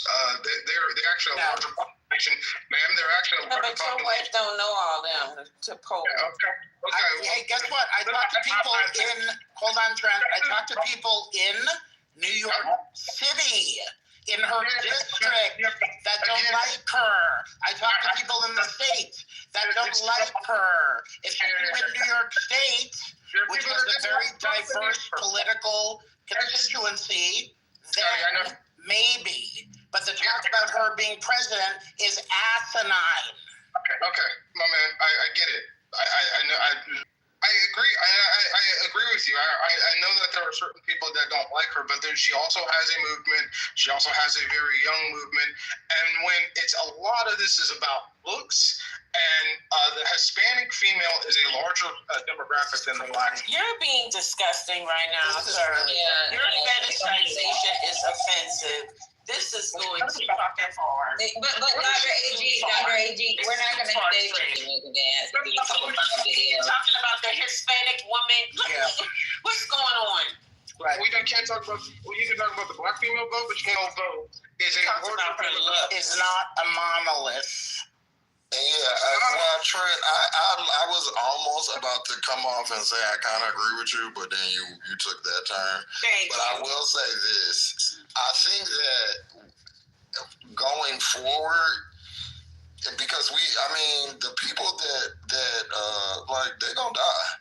And I think she will, like, as the years move forward, especially since she's under the tutelage of, y'all's homegirl and stuff. Nancy Pelosi. Yeah, she's gonna start looking more and more attractive as a presidential candidate, especially for people like me, like that I already fucked with her, but now I'm getting older, and so when I'm in my, I don't think she should run now, like 2028 or nothing, but like another. I look at this. So she's gonna be an AOC version of Nancy Pelosi. Nancy Pelosi, which I don't have a problem with. What I'm saying is, she's teaching her how to package her message Big fact. for digestion. Big fact. And you gotta realize my generation is not gonna have a problem with that. Like as we age, I'm gonna, come because y'all know, I don't like hate, but I'm gonna mature in some areas, and so she'll mature with me, and so she'll still have her, that little piece that I like, but she'll have the pieces that make her palatable for politics and stuff. But then so like honestly, that'll be your age. That'll be saying she's the Nancy Pelosi. No, she won't, because your daughter will be more like me. Like your daughter will. No. So my daughter got pissed off that she took the pronouns off of her. Yeah, but she's gonna mouth out. She's gonna trust me. She's gonna mouth, and she's like around 35. Your daughter, she'll still have her fire, but she's gonna when them bills and she trust me, I was the same way, and I was just like, okay. My daughter side-eyeing AOC. Yeah, she's doing that now. And once she realizes, the thing is, you've instilled in her voting. So when you go and that's your option, even if let's just say she don't change, she still got to vote for somebody, and that's she's gonna pick her. You know what I'm saying? So that's how it's gonna work. But what'll likely happen is AOC's message and just overall presentation will mature. It'll become more palatable to the people that are left of left right now. No, she's got to develop a way to present her message. She's got to present her message in a way that ages well. And it ages well, not in terms of longevity, like how long, but also that it speaks across ages, right? So I think she'll be good in 5. Give you my daughter as an example. Is once this election was going through, as soon as it changed, it was like a quick, sudden change. This is something that has to evolve. So when you have people like my daughter and her little friends, it's like, oh, you just change party. Not change party, you change your messaging because you want to be down with the establishment. You're just trying to put your foot outside so you can be down with the establishment. We see you. Like, that's how her mind works. It wasn't a gradual, well, we got to understand this is what's going on. We have to, that's not how AOC did it. She did it, and she did it silently, and those people do love her. Because my daughter is a squad, go squad, fuck everybody else, because they don't give a fuck and they don't understand. So you could just pretend like I'm your daughter, because I'm the same way. But what I'm learning and what she'll learn is strategy. Political strategy. I understand strategy and other things, but she's gonna learn to grasp political strategy, and that if she does it, it's not that she's necessarily losing her morals or beliefs. Is that she has to work in this way, and specifically AOC, because when she switched up, I was kind of like, girl, but. Jasmine Crockett or whatever, which I think you need those people, but they're just the way our political system works, they're just not going to go high. So I think that AOC has reeled it in. She's, learned. I think she still knows how to do all the things, right? But I think she's reeled it in, and she's learning a strategic way to go about what she wants to accomplish. I really think that about her, and I think that out of all the people, I think she has the most promise for me, for the things that I believe, I'll just be a representative of the lefties here, even though I may not be as left as them. Even if she don't agree with everything, but my mother will go and vote for her. I'll vote for her. My little cousin will vote for her. She can cover all the bases. I really think that about her. All right, can I just insert one thing, please? Yeah. Okay. Sorry, Scott. The talk. That's okay. That's okay. I just want to be crystal clear as a New Yorker, not a New Yorker who has left. There's no shade to you. I was just kidding. The only talk about her should be either primarying Chuck Schumer in the 2008 election or if Chuck resigns, for a presidential campaign. Until then, that is the only thing she should be doing, getting into Senate leadership, whatever it is. But that's what she should be doing. All this other talk it seems ridiculous to me. It kind of makes sense, but like for me, right? So I'm an old ass motherfucker. For me as a kid, I seen Ted Kennedy and I would hear all this other shit. And he was what they would consider more of a progressive, even though he came from a rich family. Oh yeah, he was definitely on the left. Right. So when I hear a Ted Kennedy and I hear all the bullshit behind, like this is me coming up in college, this is me coming up in when I would hear like, oh, but his family did this. I don't give a fuck because he slowly progressed into becoming like who he was, right? He was about. But when you have but when you have an AOC, so with my daughter, her brain went like crazy on AOC. Like, what the fuck is she doing? She's supposed to be like, for her, it's like the dance video. She's more likable. She's more like us. She's with us. And then one day she calls me, did you see her website? Mom, check out her website. She took away, like, what the fuck is she doing? Has she gone to a mom? But Patty, your daughter's a kid. And when you're a kid, your politics are extremely radical. As you grow, manifest changes because you understand systems and processes. And if you're committed to getting things done, right, you're going to learn the rules to break the rules. And you see that even with AOC herself. Part of her change is that she's maturing. She's maturing in her understanding, and she's maturing in her politics. Doesn't mean that her politics change. It doesn't mean that she's giving in or surrendering. It's just that she realizes if she's going to get things done, there's a way that she has to move. And when she had those rallies, remember when she was having these rallies? I was like, okay, so are you going to go? She was like, no. I don't fuck with AOC like I don't want. And even in your daughter's demographic, she's like a small part of the population. Like I teach her demographic, right? And that's why when I don't have kids, Dr. AG, when people be like, you don't have kids, you have fucking kids. What is a demographic? People don't know that you fucking kids. I got kids about AOC. You got more kids than motherfuckers like me that got one kid. I got kids. What are they saying? What is a demographic? AOC changing though? Like, what are they saying? Oh, she's changed on this, and this. So this is the thing, and that's why I brought up a couple of weeks ago, like what it looks like for the so these Black student unions. So my daughter goes to a decent school.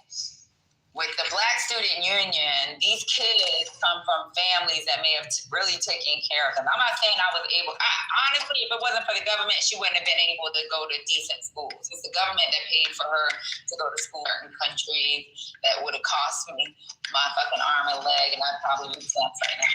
So, like, for her to go to school in Dubai, for her to go to school in Bahrain, to go to school with, in British American schools is totally different. These are more radicalized than the kid that may have paid his way to college and understands what the community looks like.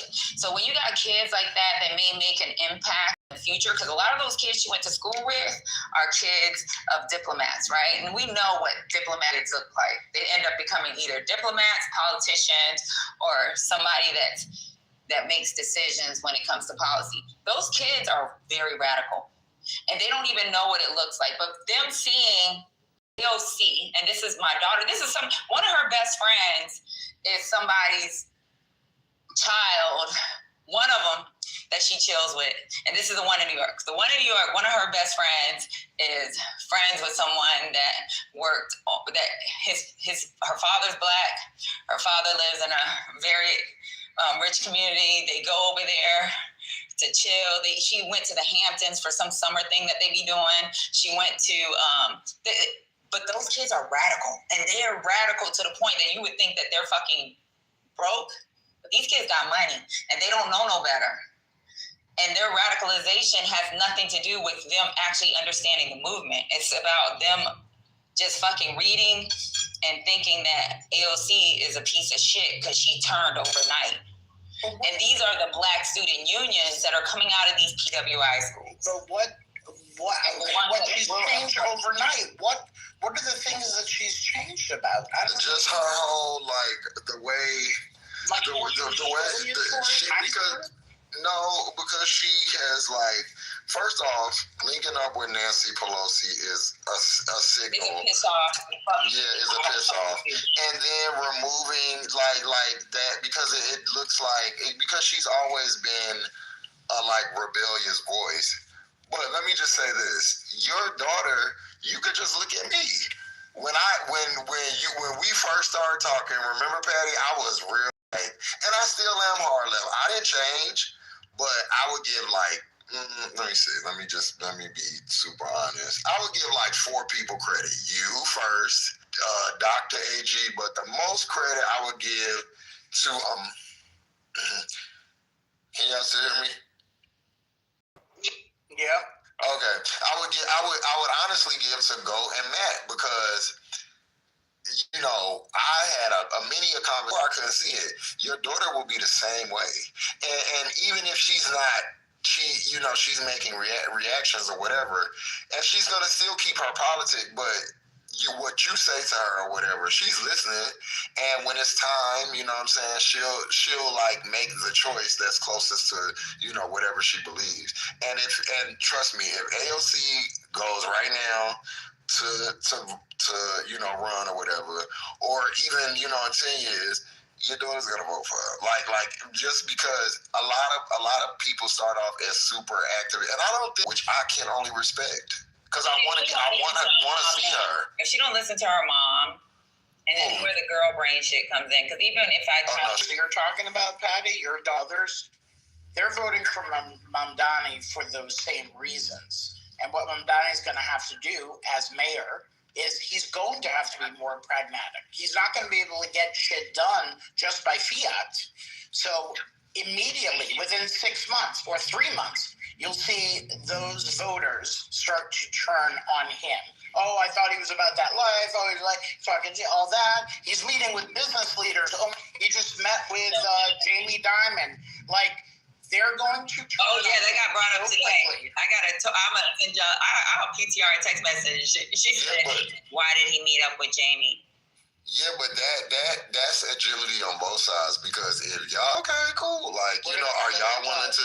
If he's able to accomplish whatever, because I feel that it's a give on both sides. I want him to succeed. If he succeeds, the alternative is that.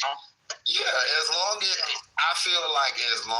as I can take that, but I just need for the moderates or whatever to be able to say, okay, well, if it does happen, I'm gonna rock with that too, and I'll be surprised or whatever. I just, that's what I need from, I will rock with whoever went into the Democratic Party. What did Maggie say yesterday? Even was a piece of shit that was sitting on the telephone, not speaking. I will rock with the Democratic Party. Woman, let me tell you something. Every decision my mom made, whether she was abroad and I was in New York City, it was based off of her students, because those students are her fucking kids. They're her fucking kids. She sees what reality looks like outside of when you got kids, you get to hear your 1 or 2 kids, maybe 3 more, and if you're one of them people that got 10, you get to hear them 10. But my mom had to deal with a bunch of high school students having a conversation, and those are the minds that's going towards college. Even my mom taught night school when she was in the States. When she's in the States, she would teach night school at local community colleges. When you hear these conversations, those are her children. She treats them like me, my brother, and my sister were her kids. So anybody come up here talking that dumb shit about Dr. AG ain't got no kids, she has some kids, motherfucker. And them the worst kind of kids to have. The motherfuckers that you can't fucking stop them from fucking breathing because she didn't give birth to them, but she has to have the conversation to make sure that they understand what life looks like. Them the worst fucking kids. Because my daughter right now pisses me the fuck off when she fucking sends me dumbass messages. Because she's radical. And she has not fucking breathe. I will say But I think that's good for her. I was the same way. And I was like environmental, animal, that type of person. Like I've been arrested for it. I've been in some very crazy situations. And I would never do that shit now. But at least she has her motives are good. She'll settle down. Life is gonna whoop her ass. You don't gotta do nothing. Life is gonna slow her down.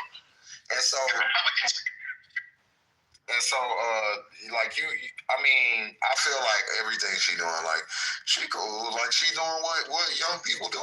I know you're here to think about it. And it's gonna shape it. It's not necessarily, because as you get, it's like data. As you get more experiences, you get more data to filter through, your ethics and your moral prism, and it's just becoming more and more refined as you go through, ideas, and to figure out what they stand on and stand for. I'm gonna let y'all talk to her when she come home for Thanksgiving. Y'all gonna hear her talk, and y'all gonna say this motherfucker is retarded.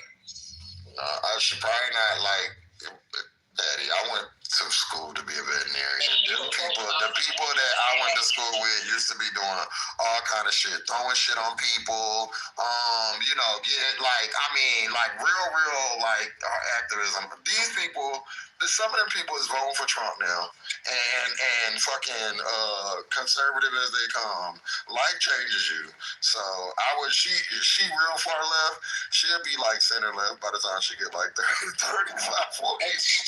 Life gonna beat that ass. You know what she called me?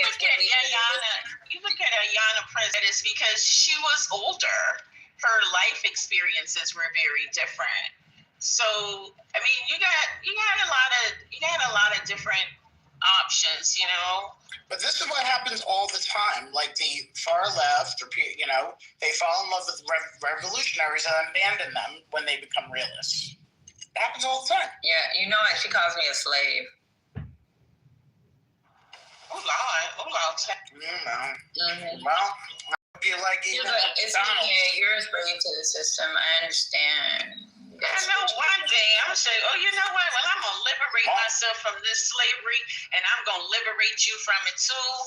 Let me see how you gonna live on your emancipation, ma'am. You are emancipated. I'm just saying, my dad was a Panther, and now he be talking to me about immigrants and stuff. I'll be like, no, hold on now. So you can really,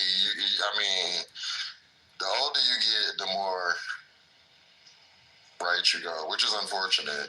But the Black Panthers were always about coalition now. They was getting all the colors together. That whole rainbow coalition. The Black Panthers was always about that, because for them it was primarily a struggle against the oppressors, and everybody was being oppressed. Being oppressed. So that's in line. That's in line with the Black Panthers. They was on we got Black Power, but they was also they'll probably call my dad a socialism, especially back in his day, a socialist. But when Bernie came, he was like, I'm not voting for him. And I know that's I was like, what? And I was like, this is like what you should, you know what I'm saying? He was like, nah. He was like, she's actually what I was standing for voting for. And, he explained to me, women's rights, which I really, I didn't think about. I'm going to be honest. Until and how that's all a part of it. I don't agree with that, and I don't stand with it, and I didn't really understand. I was actually upset with him, but now I get it.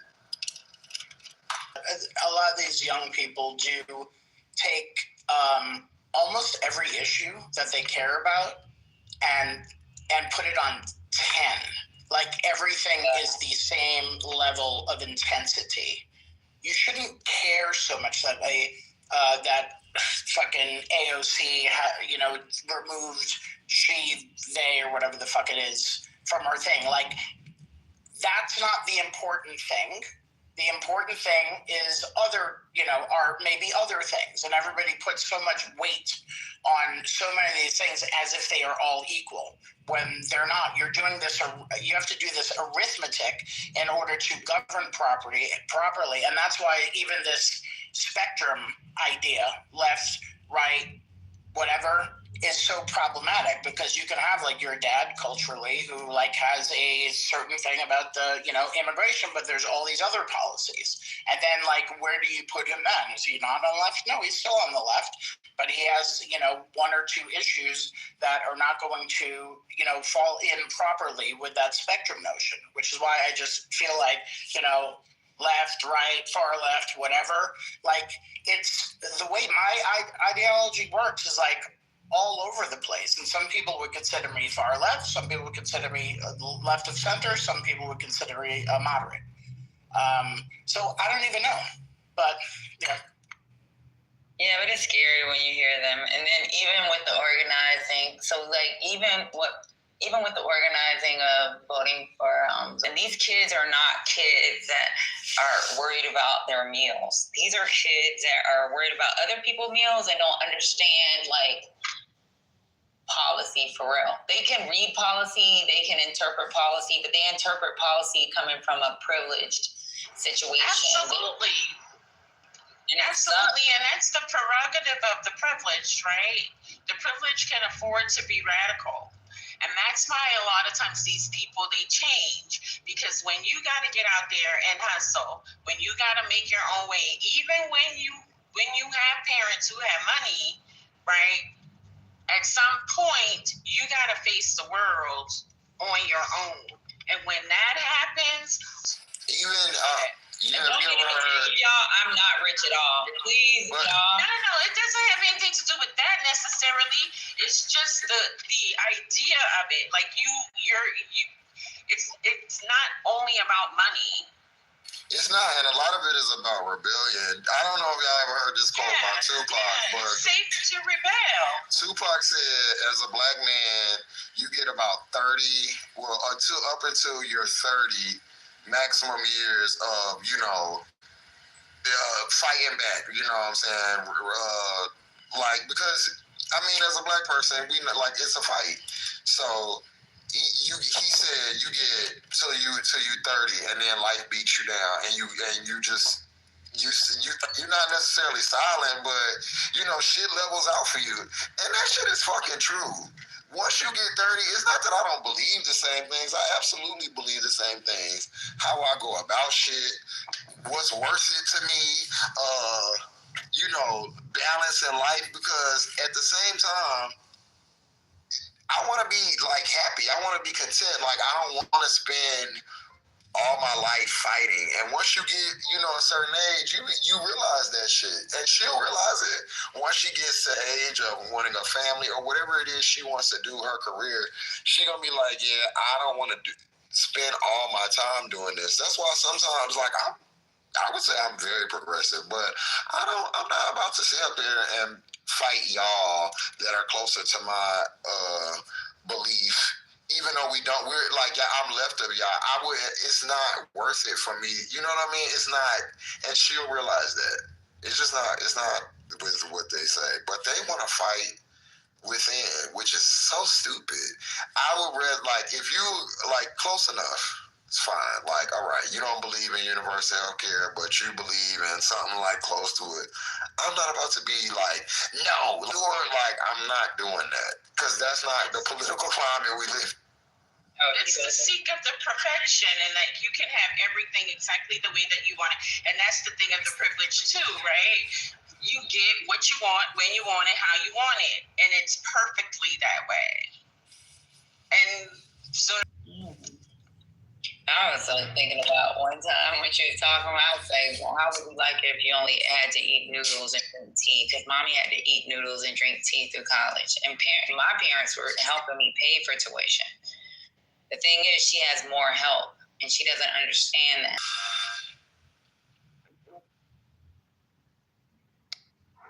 She's not.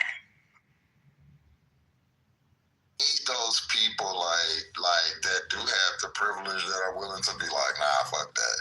I just think she if she got logical, people, she's not illogical, but she just don't understand how shit work.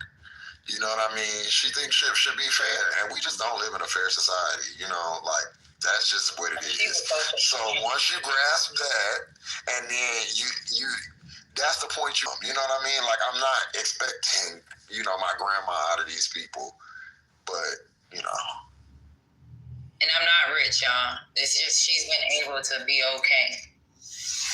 And this is a comfortable child. So imagine what rich black, because some of her friends, one of her friends has their own apartment, and her parents are paying $6,000 a month for her to stay in Midtown. So and these are her friends. She's not rich at all.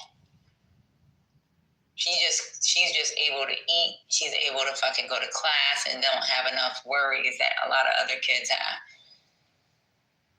And that's just my sacrifice, right? And that's years of freaking me being in the position I've been in and freaking sacrificing so she can be okay. See, Academy is Amari and Trent, just for the record. I didn't want to sit here because y'all was talking, but it does feel like it's a derailment when they bring it up. Well, when they bring up AOC? Yeah, exactly. Oh, I think they bring it up.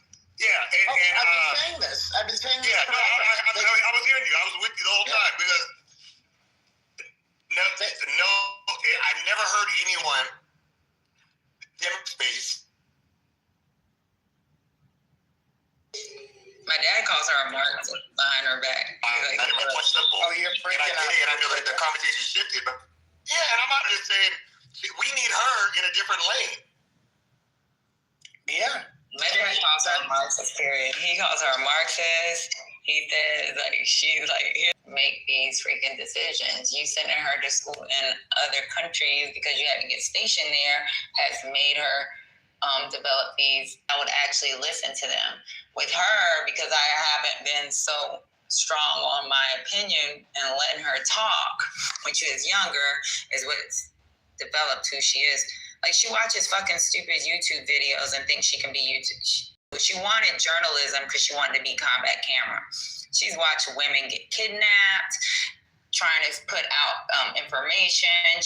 Some woman she was following that got kidnapped, and just crazy shit she be watching, fucking mucus from freaking house, her becoming a freaking. My dad told me I should have put my foot down when she became a vegetarian watching YouTube.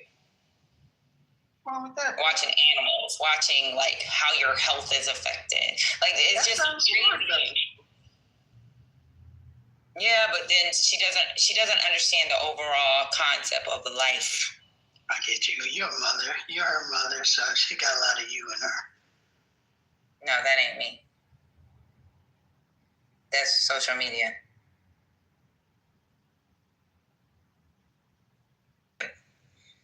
Help her pay for the shit she needs to pay for. That's what kids do, right? They challenge the authority. She's really testing the ground. Yeah, my daughter went to Harvard. She got a PhD. Nice. Some other things with my son, Grammy Award winner. So they've done really well. Wow, didn't know.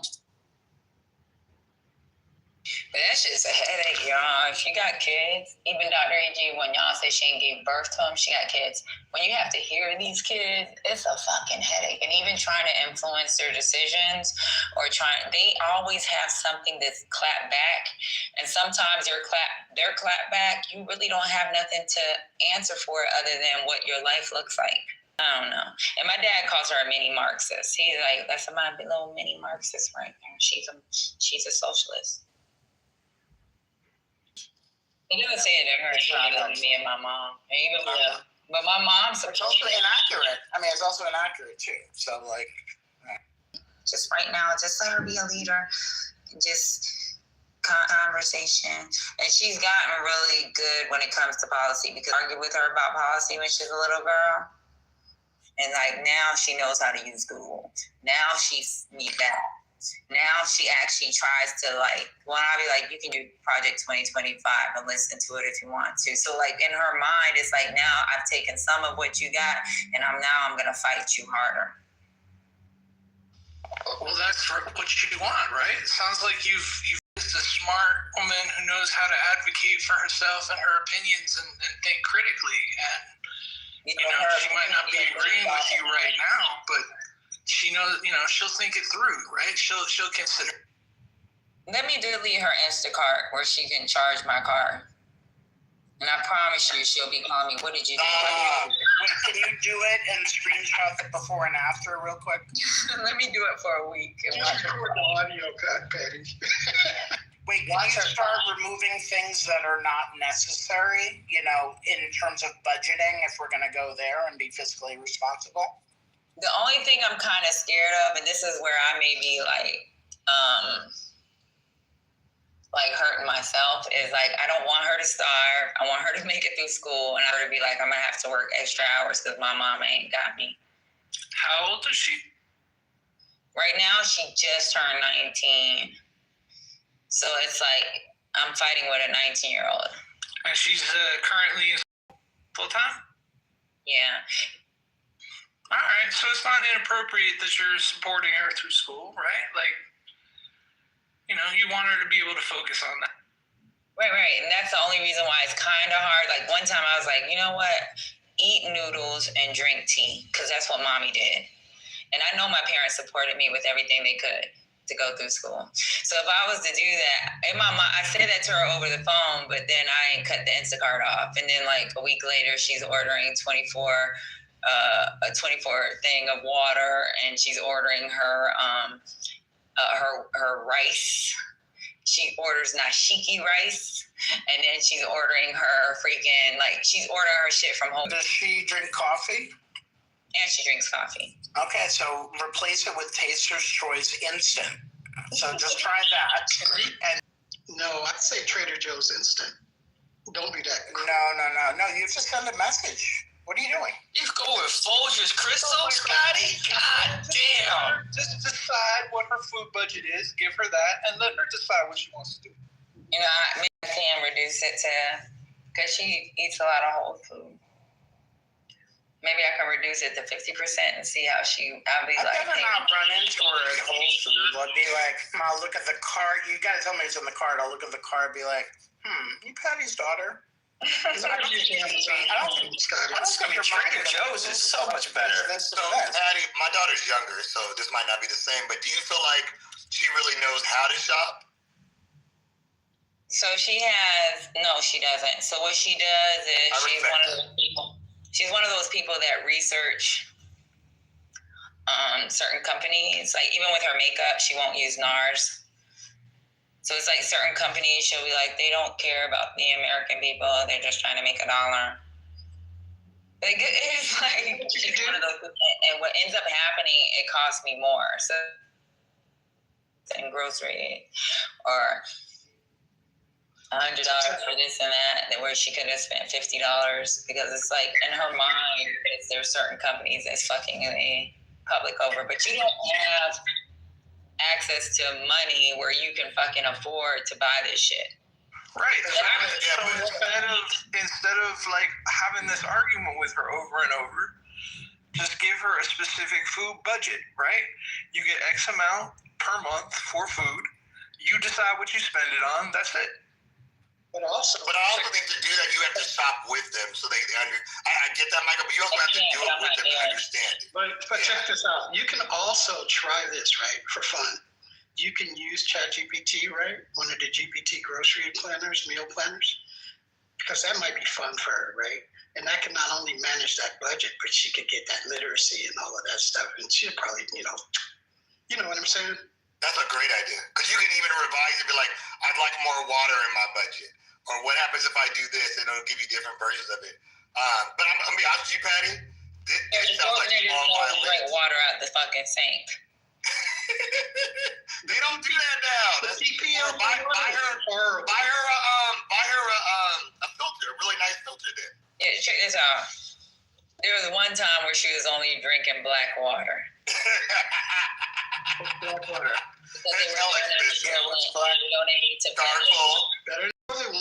And this is when we were in Hawaii. And this is high school. So high school is I don't drink that water. They're not helping Flint, Michigan. And let's buy black water, Mom. So I started buying the black water just so even though it looks nasty, it's just buying it because they're I'm the adult here. Go get a job and buy your own goddamn black water. But there was other water. So That sounds nice. There was other water that was less expensive that was better so that you can provide better for, you know, your kids than your parents. Even if your parents provided a lot for you. Like, I don't know. I also don't have a kid, but I do, you know, help my little cousin who's in college a lot. And I would say I'm basically responsible for his food budget. Like, this nigga done lost his fucking mind. So he like, I give him some money for, and I've said that, I'll be like, look, this is like, when you get hungry, my nigga, like, I don't know what to tell you. But, you know, on the 15th, when that nigga hit me up and be like, I'm hungry, what I'm gonna say? No, like, oh well, like, bitch, you got 15 more days to the month, like, I got, you know what I'm saying? Like, no, I'm not gonna said on this stage, he pissed me off. He done lost his fucking mind. And he know, remember, like, one time you were saying that they ordered something off Amazon after you made it clear? Oh, he pisses me off, daily. Like, I got him today, and this nigga ordered a leather coat. Yo, I ain't gonna, like I said, you can get a coat on $65 from Scotch and Soda. I did not tell him to do that. I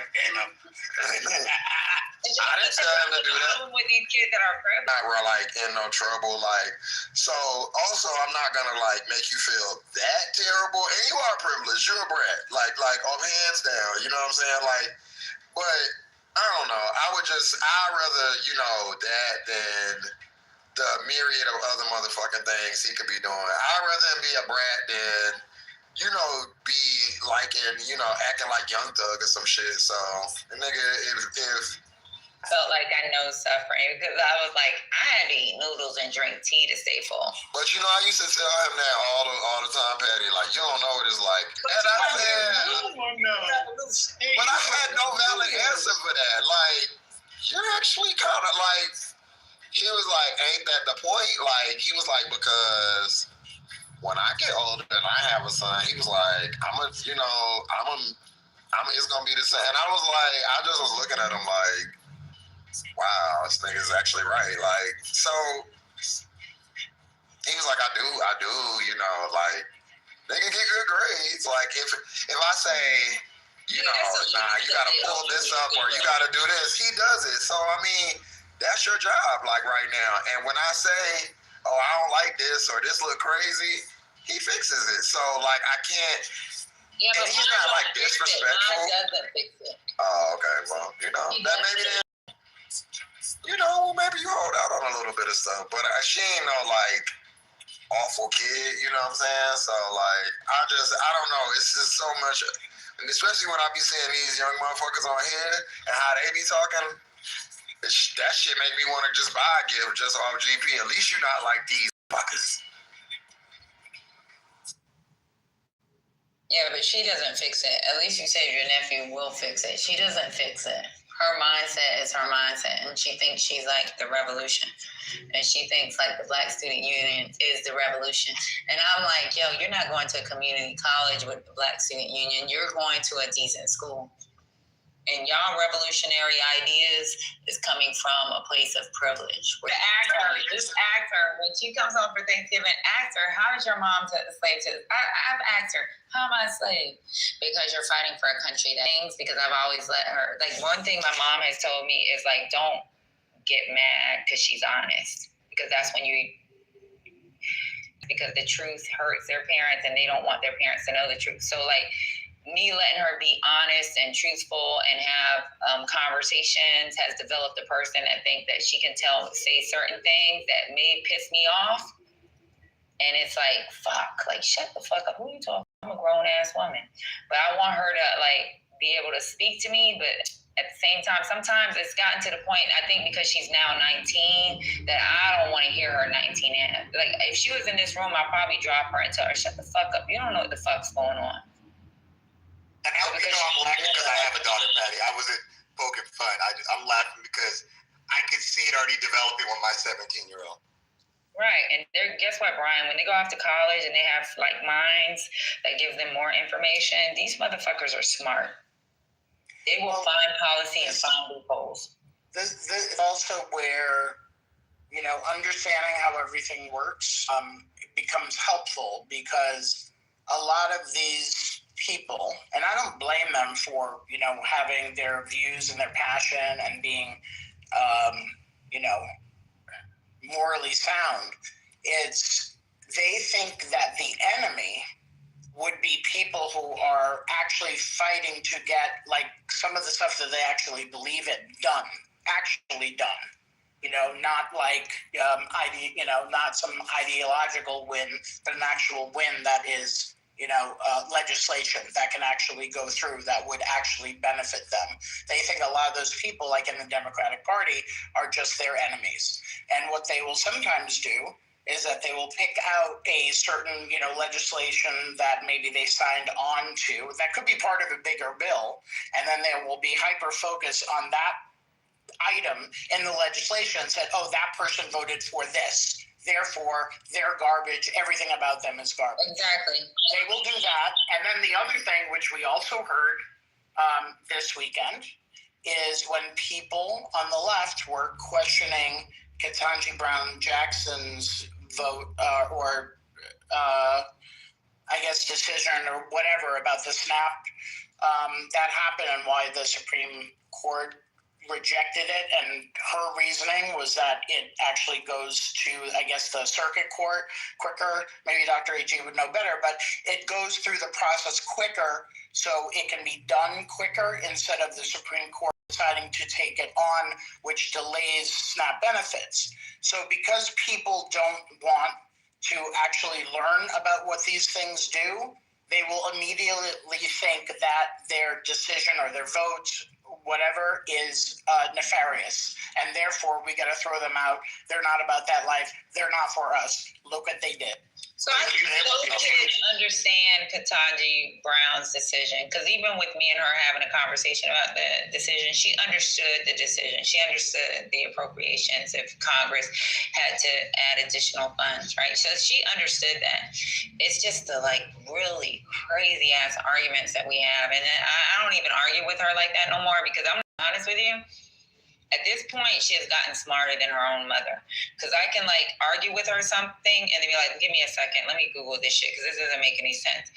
But then she doesn't understand when you brought up the additional things that may come with this bill that they may have needed, she'll argue why it's not a priority versus what she feels is a priority. So I'm with you on that 100%. Everything that you said is 100%.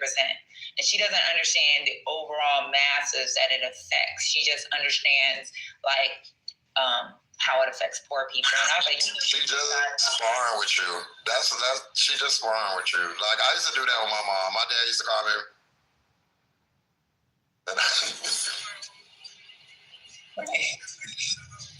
Because I would do the same thing. Well, how do you explain this? She'd be like, I don't know.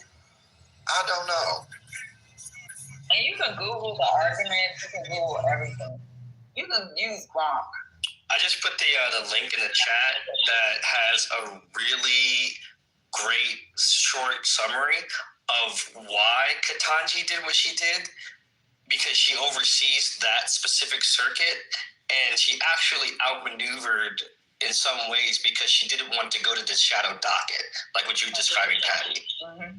And she understands that. So those kids, if you go into Penn, they understand how if you go to Penn, those kids understand what Ketanji Brown's decision was. They understand that. It's other things that those Black Student Union kids are fighting for that they think is more important than certain things that affects the nation. Because with the Black Student Union that's out of Penn, because there's so few and far in between with the student population that are Black students, those Black students are fucking more about, they don't see the effects of the nation, they see the effects of a street.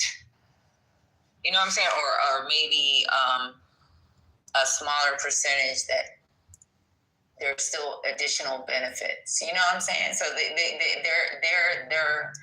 mindset is they are Marxists. Yeah, my original point was just to point out that some of the people on the left that were commenting on Ketanji Brown's decision didn't actually read it, didn't care to read it. It was all reflexive. this person, made a decision for this. We don't like it because because whatever they don't have any more information on. They see that the conservative justices were down with that also, and therefore they just threw her out completely. So that's what I was seeing online with some of the leftists. Like, oh my God, we lost another one. Like, yo, do you guys even read? Do you drill down a little bit on what's actually going on with procedures and how this whole fucking thing works? But they don't. But it's weird because when I looked on social media, it was people on the right that were doing that. I mean, well, for real, the same as the AOC thing, they were like, well, look what she did. And then it was people on the left trying to explain, no, you don't fucking get it. This is what really happened. But what I was seeing, and I'm talking about outside of Clubhouse, on every other, whether it's TikTok or YouTube, there were great videos. And I reposted one on LinkedIn that was from, oh my gosh, I can't remember the name of the group, but the guy he's a Kappa, and he broke it down slide by slide, no, this is what it is. And he made it as basic as you could. And yeah. I think at best there were people who were a lot of the good people on the left were at best confused and said, hey, can somebody explain this to me or help me understand why? So, you guys, somebody threw in there earlier, AOC versus Schumer. Could AOC beat Schumer? I think he was going to retire. I think he was going to retire anyway. She couldn't beat Schumer. Even though we got our gripe with Schumer, she couldn't beat Schumer. I think, look, he's what? How old is he? 77? 105. Yeah, 105. Okay, so 100. He's going to be gone. He's going to be retired. Why wouldn't you retire anyway? Why should he have to go through another state campaign? He's going, and with the threat of AOC or even somebody else trying to primary him. There is a good chunk of people who are sick of Schumer and have been sick of Schumer for quite some time. He's a coward. I think he's gonna retire, and I think it'll be an open seat. And I really don't know anybody who's riding for him here. I really don't. There was people. They said the same about Pelosi. The thing is, though, they carry the party, so he has to retire. AOC would never be able to take over Schumer if Schumer stayed. No one was able to take over Pelosi, and we keep hearing the negativity with Pelosi, but we also know what she actually has done, and that's why, when people, even with Just know, me and him got into fights about Pelosi. I don't give a fuck about what's going on with trade. When it comes to Pelosi, I'll fight a motherfucker behind Pelosi. But they would put radicals against. Fight a motherfucker behind Schumer. There's going to be, first of all, I think he's going to retire. I just do. I don't know why you wouldn't. He's 74 now. So he'll be, 77 for his reelection. So I don't know. I just don't think he's going to do it. Plus also, yeah, I just, I think we also need a new, minority leader anyway. I think it'd be good for the party overall. Get somebody younger in there, not from fucking not too young though. Not too young, but maybe 50s. No, I think a little older. Maybe there's. How about a Gen X? Can we get a Gen X in there, please? Please. No, that would be nice. I just don't think he's gonna run again. And then it's gonna be interesting. Late Gen X. That's about to go. Okay, fine. Okay, back socialists, whatever. That are going to, ride with the person left of AOC. So she's going to get it from both sides. But, if she can win in the state, then, maybe people can talk about, if she ends up doing a decent enough job, can talk about, her being a viable national option. And she also needs a little bit, she gets some little gray hair in there a little bit. Get her voice an octave, maybe a little bit, half an octave lower or something. So you're basically turning her into Pelosi. That's what you're doing. Yeah, she got to become a Pelosi. Everything he described was Nancy Pelosi, because she definitely sounded like she smoked. I like her too, by the way. I like her too. I'm a Pelosi fan. I'm just joking, but a little gray, I think, would be cool. Now, when Trent was talking about the look, was he talking about Pelosi? That was the look he was looking for. Y'all keep sleeping on Pelosi. You know, some of her outfits, when she buys her outfits, a lot of these companies be like, Pelosi. I look at legislation. I look at how she, even with the squad trying to embarrass her in a public forum, how she, like, pulled them in to make things happen. So, like, Pelosi she a motherfucking monster. Y'all keep playing.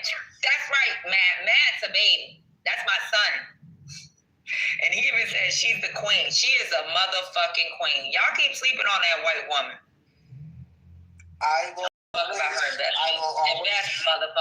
I'll always remember and appreciate her ripping up the speech after a State of the Union. Man, Pelosi be saying, fuck you. And she says it in so many words. Remember when they had that? This is where I love Pelosi. Remember when they had a meeting in Trump's office and they were supposed to be talking about in the Oval Office? And he brought up some shit to the public, like, this is what we're speaking about. She was like, no, why don't you bring up, like, she was like, fuck you. This is what we were arguing about 15 minutes before the fucking media came in. She went and embarrassed this nigga on national TV. She didn't give a fuck. Pelosi don't give a fuck. At this point, she's like, you know what? I'm old as fuck. They can vote me the fuck out. I done made my millions. And I'm going to do what the fuck I want to do. And she does what the fuck she wants to. And that's where the girl brain comes in. Matter of fact, let me look up this thing. And I want y'all to hear this shit. She didn't give a fuck. He was like, yeah, we're talking about. She's like, no, he wasn't. Correct me if I'm people's premiums won't go up until after January, correct? For the ACA. So they're seeing them now, but they're projected to go up. Because the premiums are out now. Right, Jess? People are getting letters saying quadrupling, doubling in some. Right, but that won't kick until January? Because that's why they agreed to negotiate in December? Yeah, so they will. That's why I was asking him earlier. I think maybe y'all weren't in here. What does that look like if it doesn't pass in December? And that's where that's when Coach Lee jumped in, or just happened to come back to the room, and we asked him the question. He's like, yeah, they're going to be a month behind. But hopefully they don't cancel their premium, depending on how the company or what the writing is.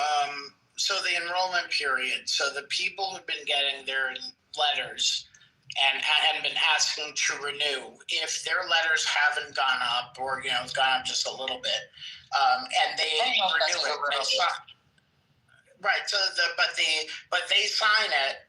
Are people saying that could change, even though people have renewed at the price that is set on the letter, and the insurance companies can go back and say, well, we didn't get the thing, so now it's going up, even though you signed for X amount. I don't know that. Marshall said his last letter actually was saying he said $900. He's like, well, actually $800 and something dollars. So the first one was an estimation based off of the plans, but then the plan that he's chosen is going to bring him to almost $900 from $180. That means in January, he's got to come up with that $900, $800 and something dollars. I wish he was in here so he could tell y'all what it said. But his was $800 and something. So if $180 go up to that amount, where he actually said he couldn't even afford to pay that amount, that's why we asked culturally, like, what it looks like. And he said he just may need to call in and say, I can't afford it this month, and I'll make the payments over time, but I can afford it this month if it passes. And if it doesn't pass, he just won't have insurance. Because he can't afford $900 a month. He made it clear he can't. Shit, he made it clear he can't afford $600 a month.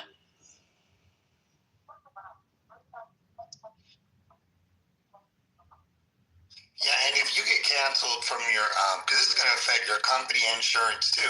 So if you get canceled outside of ACA, if you get canceled like from your company insurance, it isn't like you just can pay it and jump right back on. You have to wait to open enrollment. is my understanding.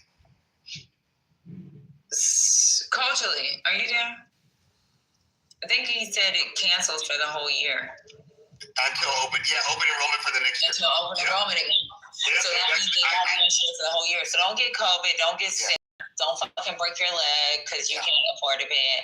And then with Trump taking back what Biden said, like it shouldn't affect your credit report, it's going to affect your credit report. So and don't get any blood work. God forbid you do that because they'll get you there too. So now, let me answer this correctly for people in the room. So I'm not in trouble. This would be unaffected if you have a legitimate change where you're allowed to make a change. So if you got a new job with a new insurance, or your spouse got a different insurance, so that way you wouldn't have to cancel because you're allowed to leave your insurance in those cases. Right. And I'm not promoting that. Let's say if I was civilian, that would require me going from UPS to FedEx.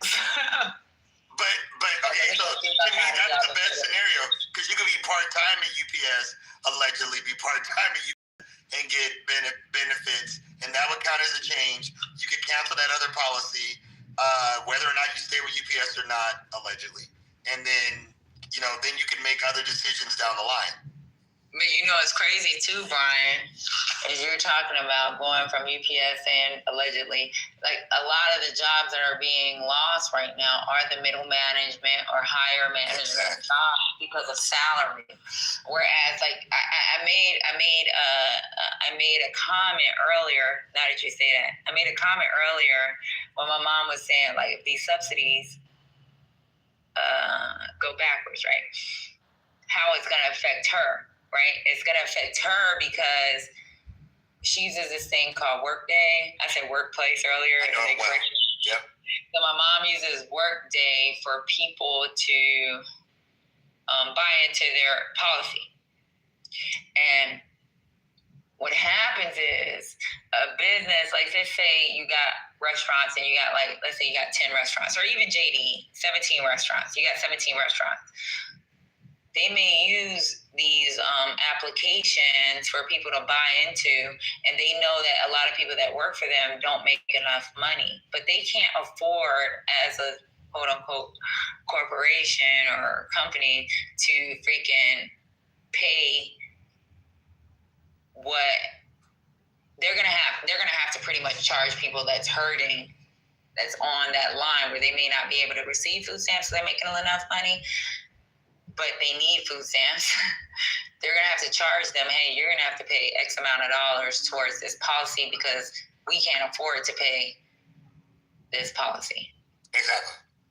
Mm-hmm. And these are people that actually they'll call themselves small business, but the definition is not a small business. Because JD with 17 restaurants doesn't mean he's a small business. It may not sound like a small business to y'all, but what he takes in for revenue isn't enough for him to be considered like a millionaire, a billionaire. You know what I'm saying? Like he makes enough to make sure he pays his bills and the people are being paid, and then like certain things are being done in the restaurant so that they're able to maintain that restaurant and keep it afloat.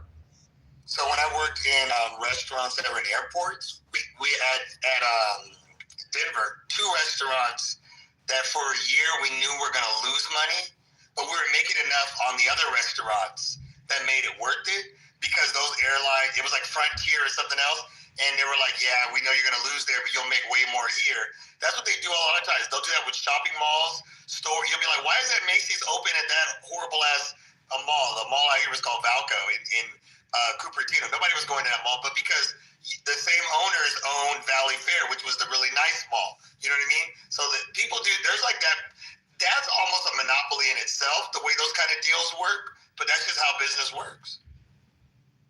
Right. And then even with my mom, she has 2 restaurants that are not making as much revenue, but they use the other restaurants to maintain those restaurants in the hopes of those restaurants over the years, like going back to where they were at one time pre-COVID. You know what I'm saying? Mine, it was like, fuck, I gotta close this restaurant because it's like bleeding the fuck out of everything else.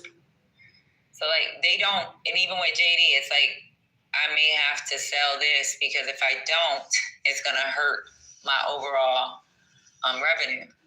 Like sometimes you have to make those decisions. They are just because they own a bunch of restaurants. It's them maintaining and being able to like have something for their kids or, you know, their family if they were to pass on.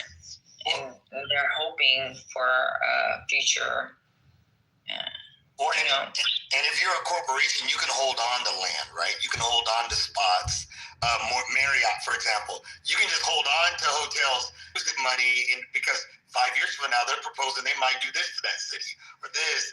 When you're you have much less money, like you're a small hotel in the bank, or access to that money from the banks, because they also do it a lot on credit too. But if you don't have that money, you can't afford to make those kind of risk, and those are the risks that make multi-millions, not just millions, you know? 100%. Because like even with JD or even Josephine, my mom, people will say like, "Oh, your mom's in on small business council. She makes money. She makes enough money she makes money." But at the same time, like even with her making the money, for her to lose money to say, "Hey," like I don't think people really understand like these businesses, even though they might say you're a medium-sized business because you have X amount of employees, those businesses that's trying to become these something for their family it's really hurting them. Like just because you have 17 restaurants, just because you may have 22 restaurants doesn't mean that you're fucking rich. People think that you're just fucking rich. Like these people are comfortable. These or fucking McDonald's. They have a way to make sure that this business in California versus this business in fucking Wyoming is being funded because they can move money around. My mom doesn't have that luxury. JD doesn't have that luxury. You hear a number of restaurants, but you don't understand what the profit looks like. Facts. If you guys knew, and I'm talking about... Wait, was that me, Michael? I said, so you're saying you're not underground bunker rich? No, but those people are trying to make a way. So I will say this I'm just saying for my mom or JD, right? These are just two people.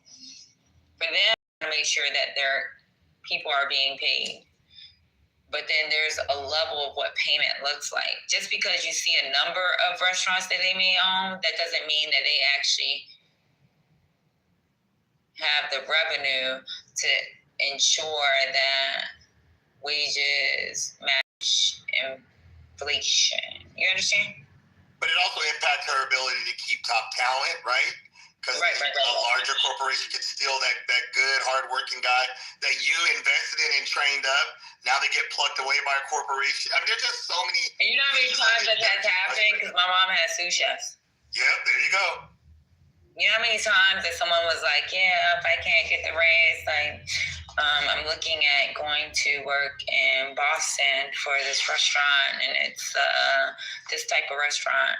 And then in her mind, it's like, do I give up that money, or do I like find another sous chef, or it's just so many decisions made from people that's trying to actually progress and move their company forward to be McDonald's. I'm not saying McDonald's has sous chefs, but I'm just saying I get it. You know. We were losing so many people to the corporate kitchens in the Bay Area were going fucking nuts before COVID. Like that was the place, and I was like, shit, maybe I should leave and go work from these places because like they were like, Brian, I can work Monday through Friday. Like, what are we talking about? I can work 6 to 2. Like that's all I got to do. And you know what I mean? And then now all of a sudden that whole piece, not whole piece, but a big part of that is gone and will never come back because people aren't in the office. It's just not what it used to be. Also, McDonald's ain't even really a restaurant. They're a real estate play. That's a different discussion, but that's true. Right. And I can tell you, a lot of these small businesses, or I call them small, but the government wants to call them medium. Like, for example, let's say my mom only actually owns 5 buildings, but the other buildings are all leased. And people don't really understand that. You know what I'm saying? Like, they don't understand, like, what it looks like for them on their expenditures versus their intake. So it's like, it's just really crazy. I mean, I understand it because I see all the papers. What you're saying? You're like, you just don't want to give it. Michael, say it again. You're almost in the Matrix. Like, it's breaking up.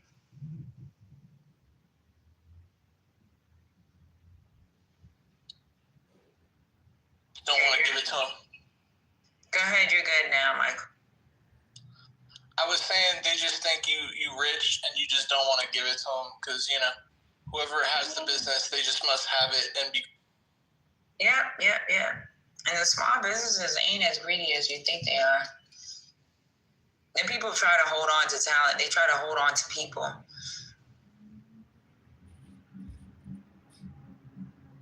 Like, my mom has made it where it's more comfortable for that person to stay there because they already been there for 2 years, and just retraining someone else costs her more. Like, she's tried her best, and that's what these small businesses do. They try to make it comfortable for the people that's there.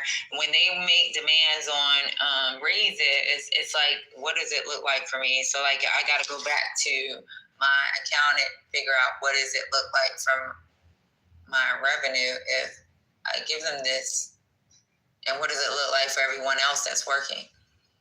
Because there was one decision my mom had to make where it was someone else that may have been with her longer, but there was someone else that she felt there was more value into investing in, and that person making a complaint. So with the raise, she was like, if I get rid of this person, if this person decides he wants to leave, how do I negotiate that with the person that she felt was more of value to her quote unquote fake company, little small company, you know what I'm saying? Small business.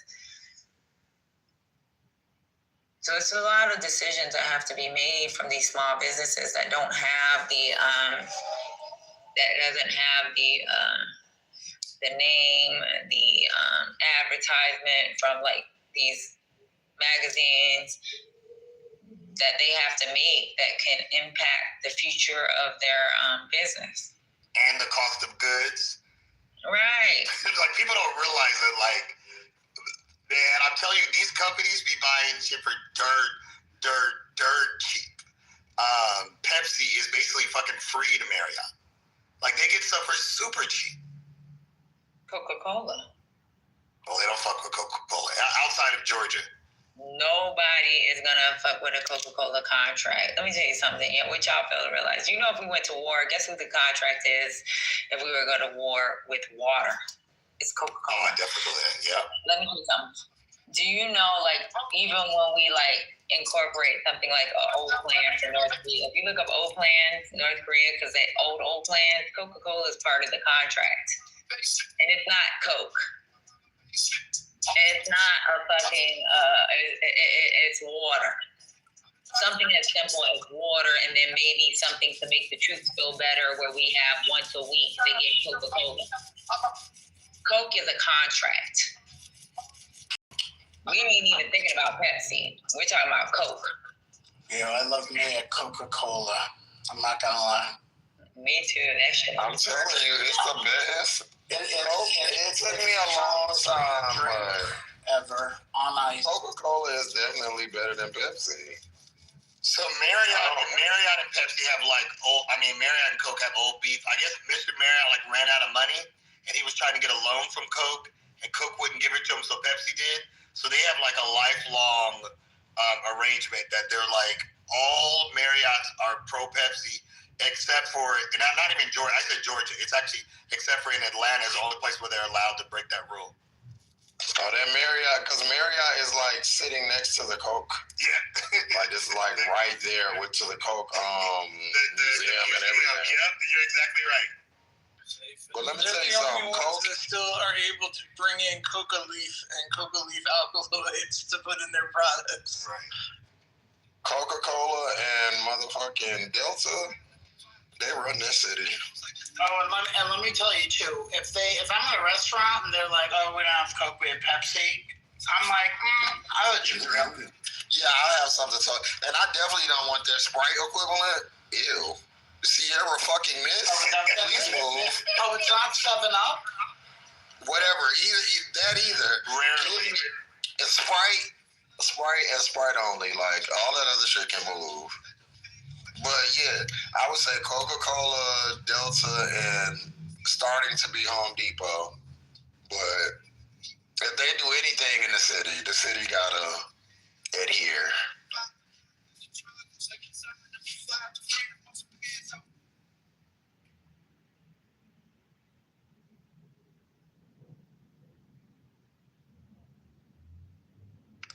So during World War II, when the Coca-Cola factories couldn't get, the stuff from Coke, that was when Fanta was created, because they were the Nazis, so they started making Nazi soda, and that's when we got Fanta. Wait, what the fuck? I gotta Google it. I need to see. Fanta is a German, even though Coke owns it now. I did not know that. Yeah, it sounds Hispanic, right? Yeah, I thought it was some Latin. Don't you want some Fanta?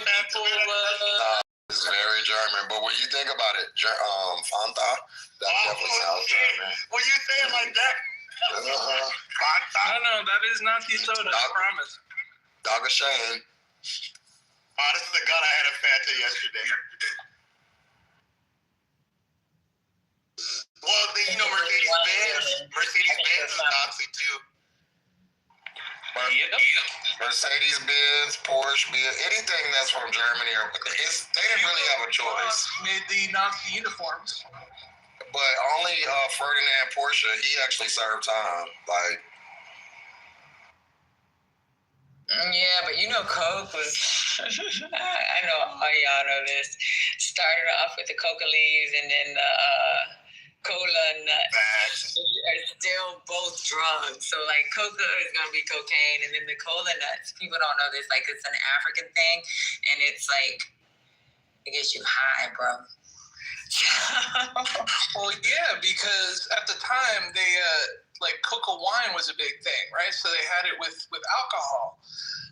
But that was a protected thing. But this, with it not being included with alcohol, was allowed for broader distribution.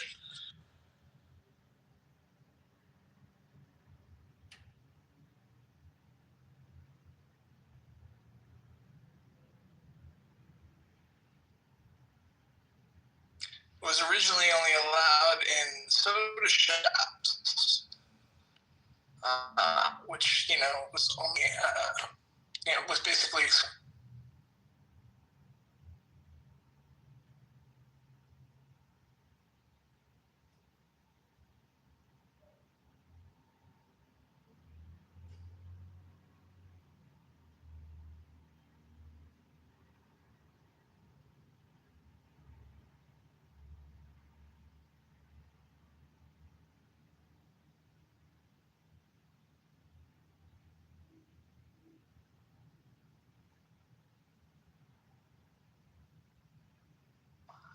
It's been a pleasure, guys. I'm going to move on. Have a great day.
let me see if I can find something that we can talk about that's going on in the news today.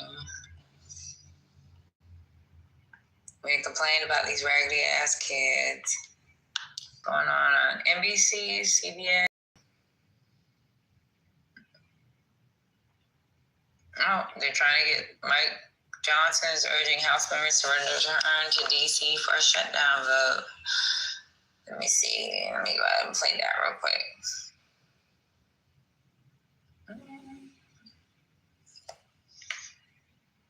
Overnight, a major breakthrough in the Senate. A bipartisan group of senators hatching a deal that would end the shutdown stalemate and fully fund large swaths of the government through next September. I'm optimistic that after almost 6 weeks of the shutdown, we'll finally be able to end it. Despite major disagreement inside the Democratic Party. I mean, I voted no just because that's so pissed off. The plan would fund all of government through the end of January and pay for military construction, agriculture, and SNAP benefits, previously known as food stamps, through September of next year. It guarantees that all federal workers will get back pay from the shutdown, and those who lost their jobs would be hired back. What it doesn't include, any promises on health care and the extension of the Affordable Care Act tax credits, which is the reason Democrats had pushed for the shutdown in the first place, warning premiums are set to skyrocket. What this Senate is about to do is make a horrific situation even worse. Infuriating some in the party, though many still blame President Trump. We did not get our key man. We're being threatened by someone who carries out his threats. Instead, the Democrats who voted yes say they were given a promise on a separate vote for the tax credits and a vow to negotiate, but no guarantees in a Republican-controlled Senate. We will hold their feet to the fire. And after attending the Commanders Lions game Sunday, President Trump sounding optimistic at the White House. And it looks like we're getting close to the shutdown ending. For millions of Americans directly impacted by the shutdown, relief appears to be in sight, a necessity for overtaxed food banks nationwide. Over 40 million people rely on SNAP for food, a big reason moderate Democrats decided it was time to bring the shutdown to an end. My colleagues know that opening the government was key to stopping that. Jacqueline Roslin. Now, a final vote in the Senate could happen as soon as today. It will then go to the House, where its passage is no guarantee. The House has not been in session since September 19th, but members are now expected to be back within 36 hours of final passage in the Senate.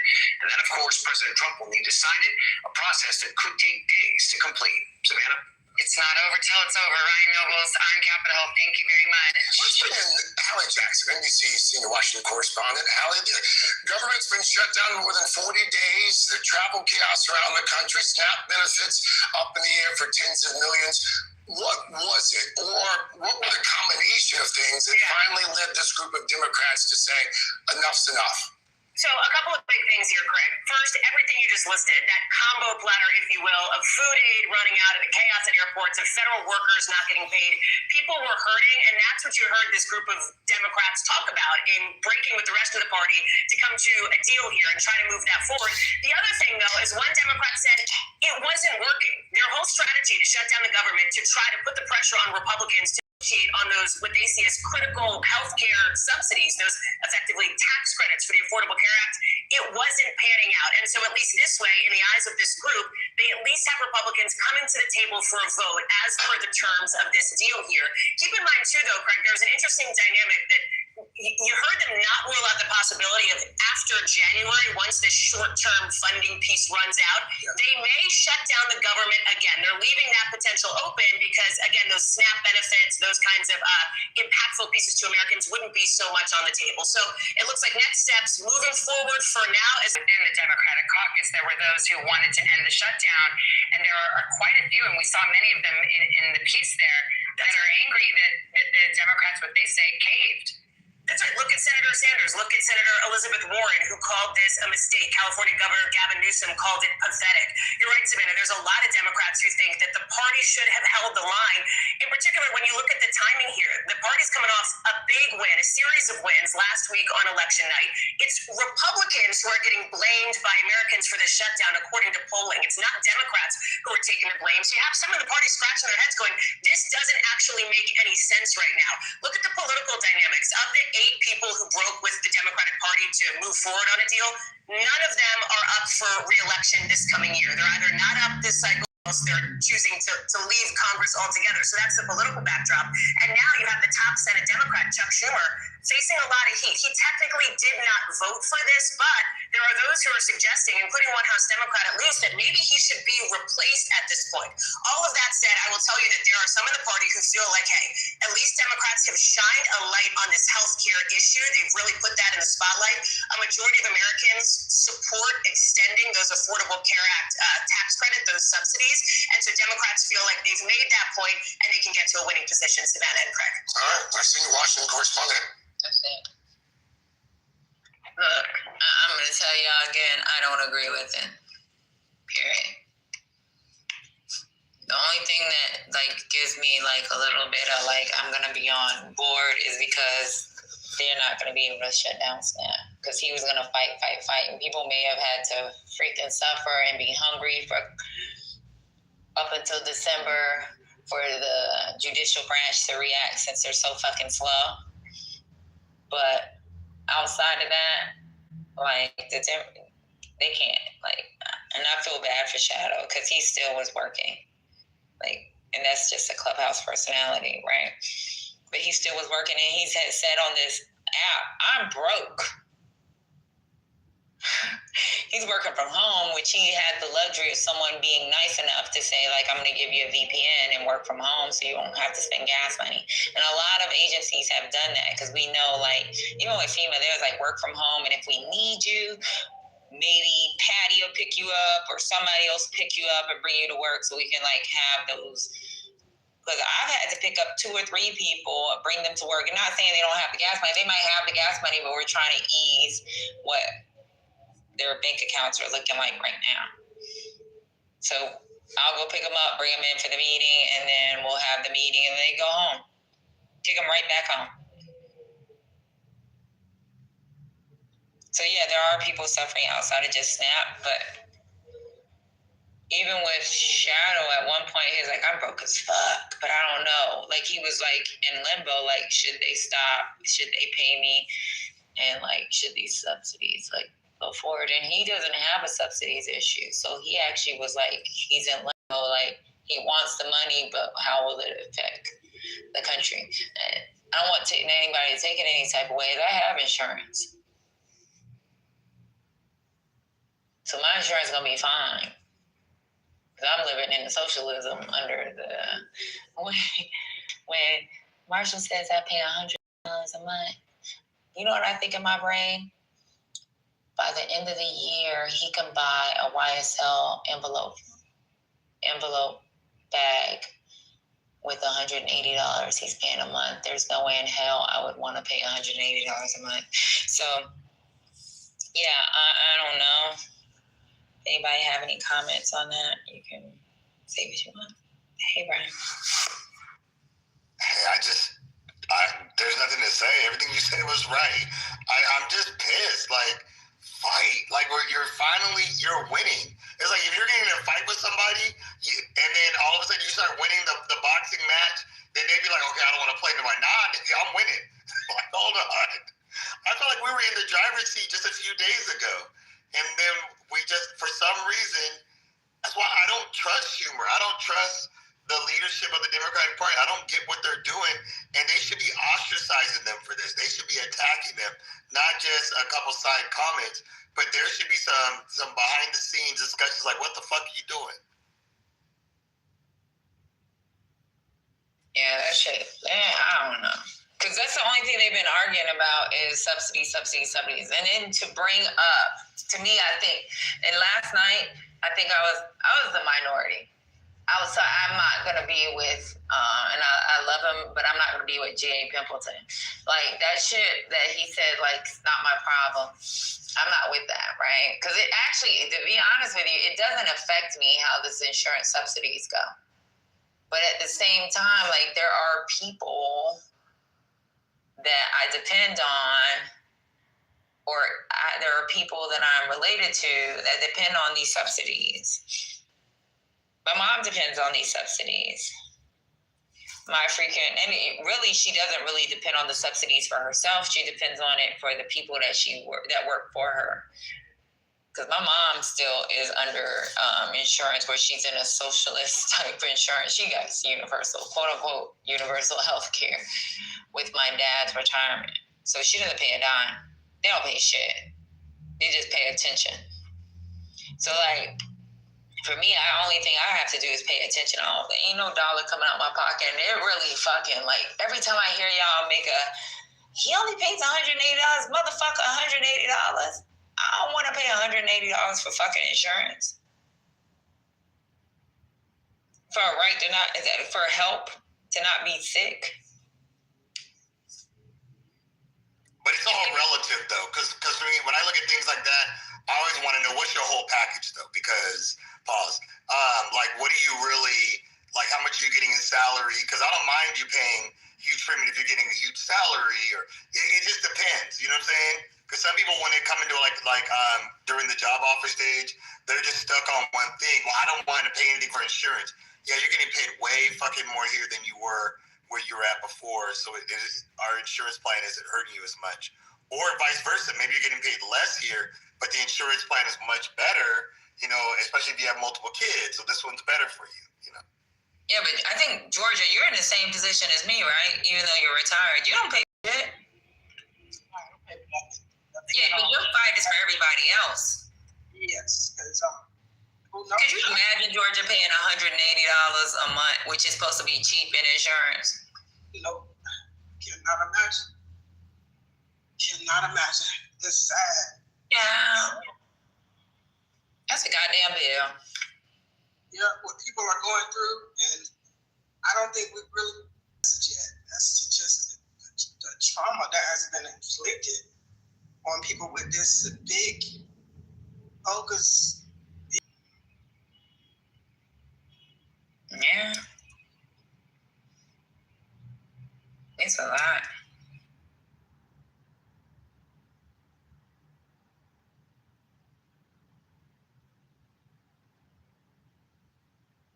What you doing for Veterans Day, Patty?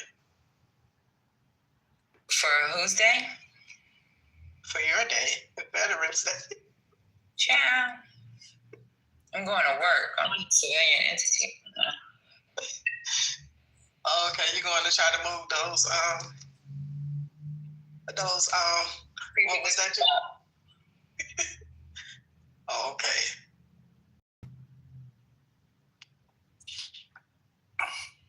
Yeah,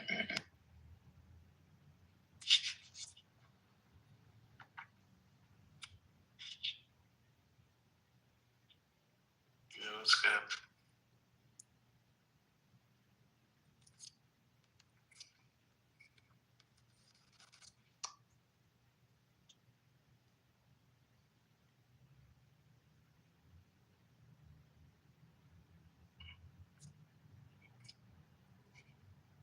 These small business owners about to be hurting trying to pay for their employees' insurance packages. I heard it's getting crazy too.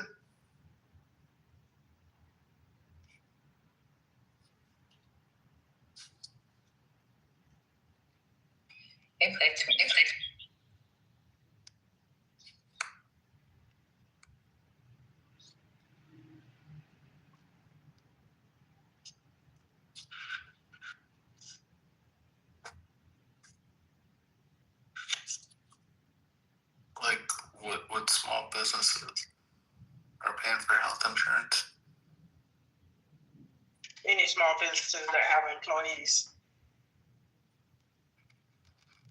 I don't believe small businesses are required to pay for health insurance. And provide their employees with insurance packages. Yeah, your business has to be at least 50 employees to be Those are the required to pay for. And those are the ones I'm referring to. Those are the ones I'm referring to. I mean, 50 employees, that's not really, that's a pretty substantial business.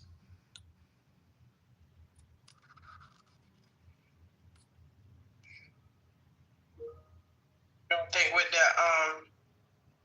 the rise in the healthcare costs that it's gonna affect them? Is that what you're saying?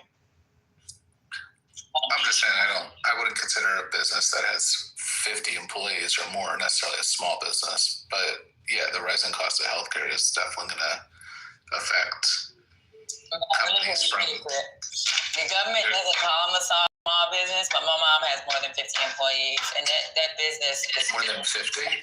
Yeah, but they suffer. Yeah, businesses of all sizes. Somebody that has 1,000 employees, it doesn't move like that. It still moves like a small business. Yeah, that too. Because you could have a 20 employee, 50 employee company that makes, $200 million a year. Yeah, that's right. That's true. It depends. But when it comes to the restaurant business, 150 employees still hurts them.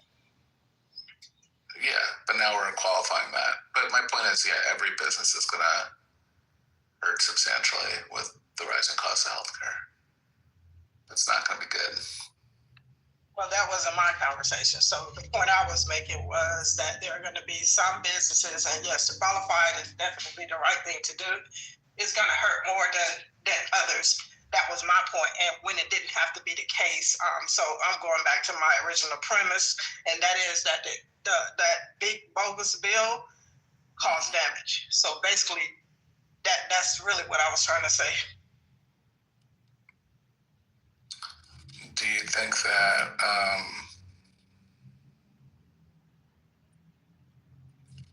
that taxes are going to be right-sided to not pay for the subsidies if they don't get extended? I don't think that taxes is ever going to be right-sided when you have the top 1% that's not paying. That's not my question. Right, the subsidies come from tax revenue, right? Right, everybody pays with their paycheck. They pay federal taxes, right? And some of that money goes to subsidize or lower the cost. Like if you go to the ACI or you're on Medicare, right, and you're paying let's call it $200 a month in premiums, right? The real cost of that, the sticker value is $500, but because we're everybody is paying taxes to lower the cost for the people that are buying it, right? That's what the subsidy is, right? Do you agree with that? You were being buying, yes, I agree with that. Do you agree with what? I'm sorry. I said that's what a subsidy. Right, a subsidy is taking tax money that everybody pays into to lower the cost of a specific product that some people use, correct? Correct. Okay. So we've been doing that for a few years now, a good number of years, to keep healthcare costs low for the people that need it on the ACA or Medicare or Medicaid, right? If those subsidies are no longer going to occur, right, and the Republicans want people to go to the ACA now and pay the full sticker price, does that get to mean that all of our tax dollars go back down a little bit? I don't think so. I don't think they're looking out for nobody, and it's a damn shame that somebody's gonna have to go and pay a sticker price. So you and I are never gonna agree. So you trying to walk me? No, I agree with you. I'm agreeing with you. Oh, okay. Well, no, I don't think that our taxes are never gonna go back down because I think that they're only trying to get richer, and so I think the money will be siphoned into somewhere else and basically stolen. Because I feel like. Well, he's getting richer though, because I agree with you that taxes are not going to go down. The rich are getting richer. The The rich. Well, how did the rich get? I mean, I agree with you fundamentally that like our taxes are not going to go down because Republicans aren't going to go for that. But what I do fail to comprehend is how are the rich getting richer in this scenario when subsidies are going to expire? Because I don't think that's going to happen. From that particular program, no, I agree with you at that point. I'm not saying that they're gaining anything from that debacle. If you're trying to say that you think that's what I'm saying, no, that's not what I'm saying. I'm speaking more general than anything.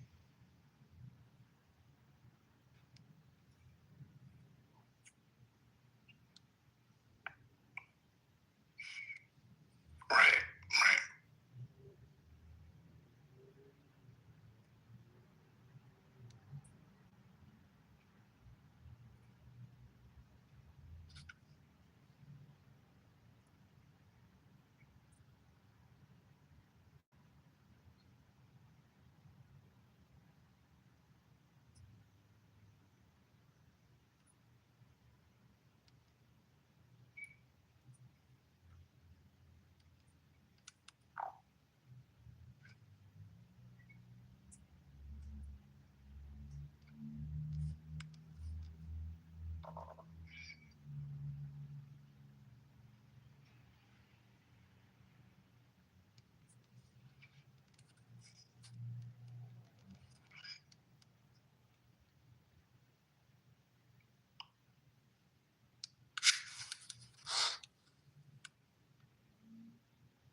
Oh, sorry. I was just texting. My cousin sent me this thing. So, y'all heard of Art Basel? So I have a cousin. Her name is Nikki Glanton. She'll be talking in Miami for the Inclusion and Impact Summit. I'm going to go ahead and put that on my PTR. She was like, just share. That's awesome. Yeah. I love Art Basel. I used to go all the time, and I lived in Florida. I'm putting it on my PTR, y'all, the QR code to support her. She's actually like, I know somebody thought that so my daughter has pictures with her and I was using it as my PTR at one time. And she's worked with Mercedes-Benz. She's been a change agent for NFL, NBA players out of Atlanta. Her father is Michael Glanton. He's one of the politicians. He just retired this last month. Yeah. So they do a lot in the community. And she's a Filipina. That's my mom's sister's baby. Pearl. Everybody calls her Pearl. So, like, support. And she'll be talking about elevating inner leadership, drive sustainable business impact. And she's one of the featured speakers. So she texted me like, I need you to come down with me. So I don't know how that's going to work. So it has to be a day off so I can freaking let go. But I love this for her.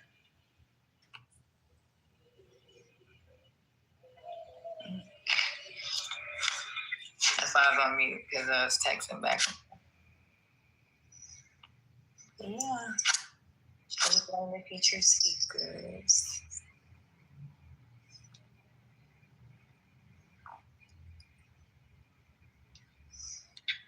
Good activity. Ain't shout out to me. I ain't doing it. Shout out to her. What do you mean?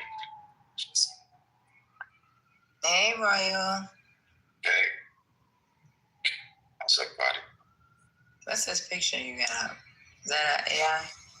Y'all were talking about glasses, so well, all of my pictures are AI. That's what I use now. But it's made up various different pictures of the years. That's how I get these. So even the one with the crown, that's literally what I look at. Just for the crown. Y'all were talking about wearing glasses, so I decided to put up my AI glasses picture. That's what I wear every day.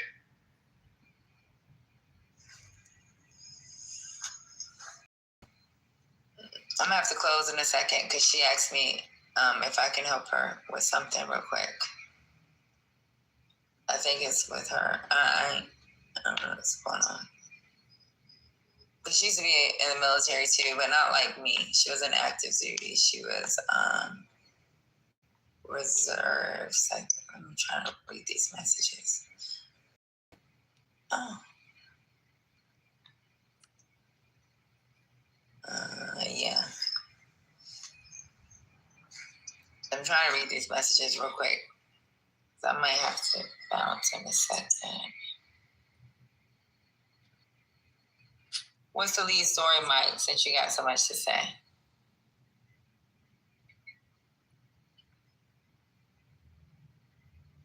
It explained to you why I was quiet for a second, because I had to read messages. I think Mike is a blabbermouth. Come up, Mike. Now, what's the problem?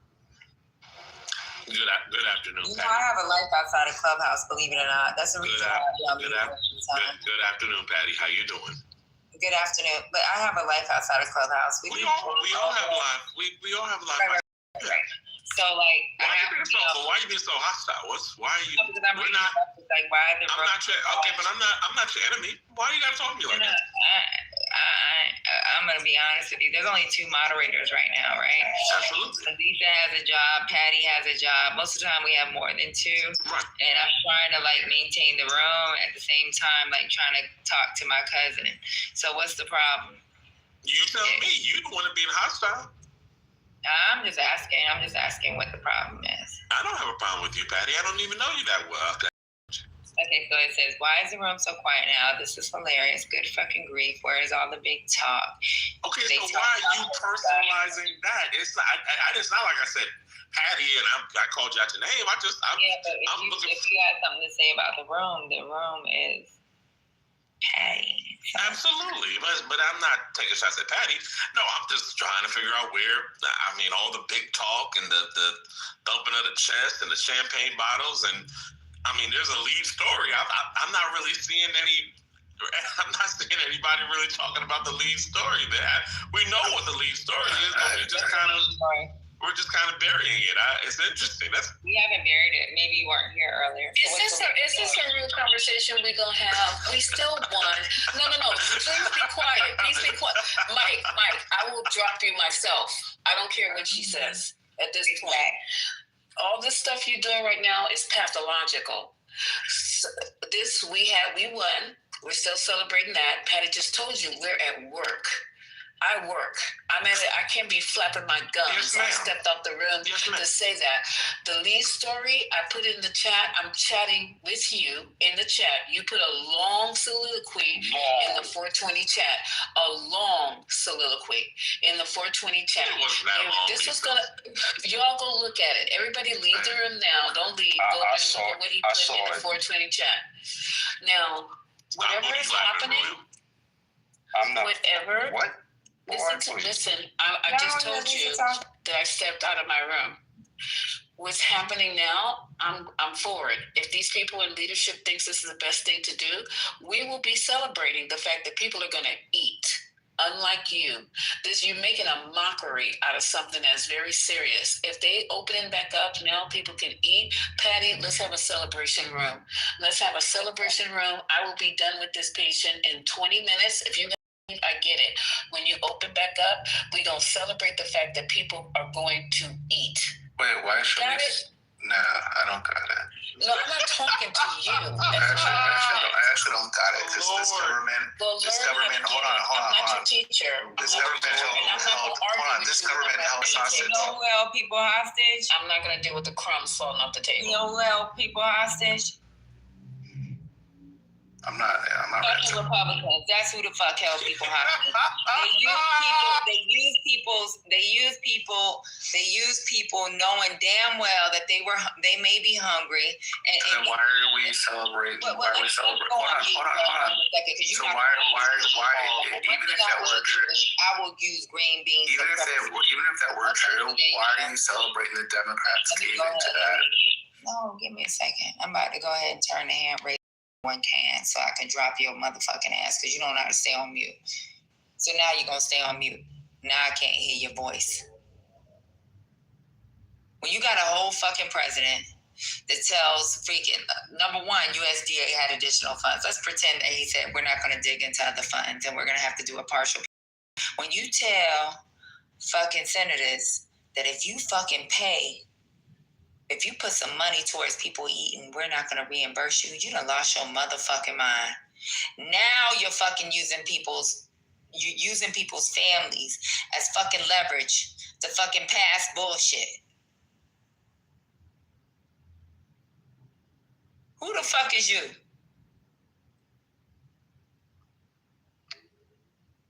Now, what the fuck you got to say, Mike, since you in the chat talking about people being on mute? Ain't nobody motherfucking win. The only people right now that's winning is we're making sure that people fucking eat. But guess what's going to happen again in December if shit don't pass? Shadow is going to be on this clubhouse stage talking about he ain't get motherfucking paid.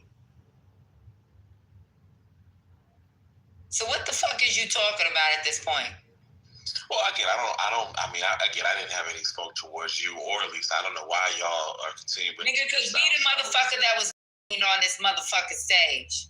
I respect that, but the thing that I be talking about when these situations come, all that leverage talk, I just did not understand I thought that was ridiculous. I thought it didn't make any sense. I'm never gonna accept that. And then you come to, and Patty, you're not a dumb woman at all. If I thought that you were dumb, we would have a whole different energy, and you would hate me because I would talk to you a certain day. I don't think that you're dumb. But then you come in and it's just like this. That's an awful way to put that. Now, if you want to say both sides hold blame, I'm with you. But both sides definitely hold blame.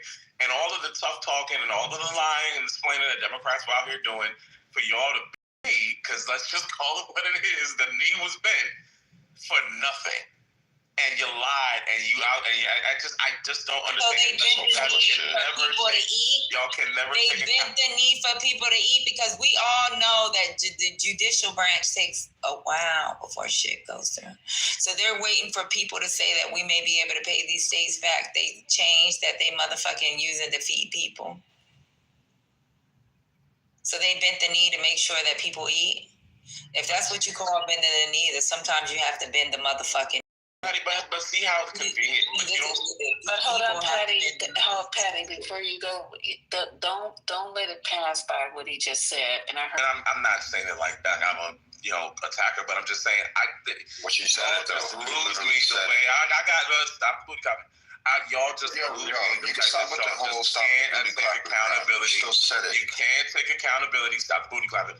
You cannot take accountability, and for all of that leverage talk, stop booty clapping.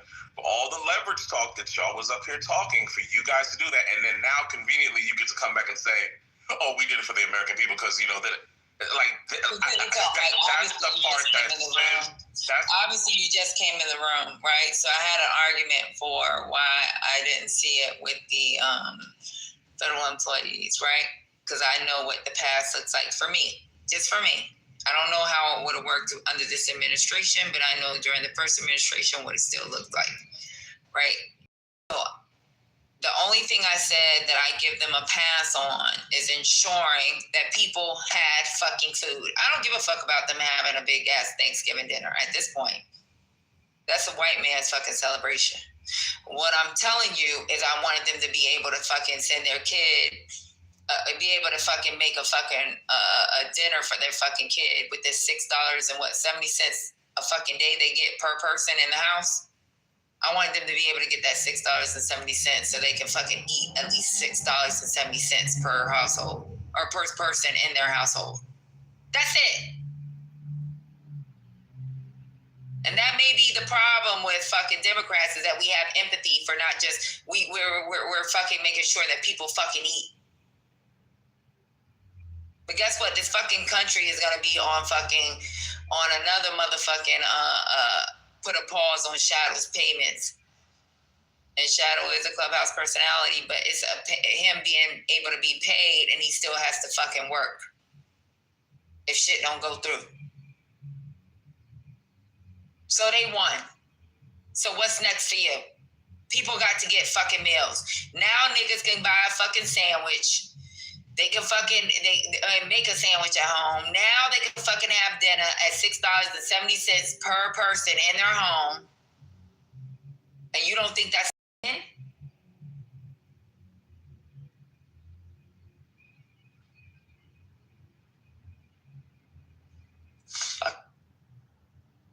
You think it is winning? That's that's what's concerning me.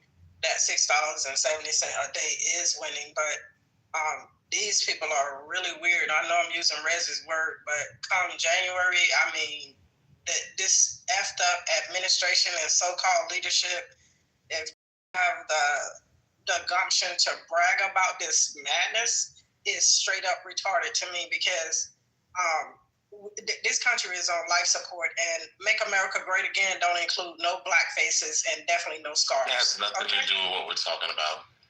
Take some accountability for the fact that the Democrats continuously shut the government down. Stop putting all the blame. I didn't say that the Republicans don't have any blame to put. I'm not saying that the Republicans couldn't have negotiated or created some better verbiage in some of those bills or could have acquiesced in any form of fashion. But don't just sit up here and make it seem as if it's just nothing but the Republicans. And then now all of a sudden the Democrats get don't do that. Yeah, but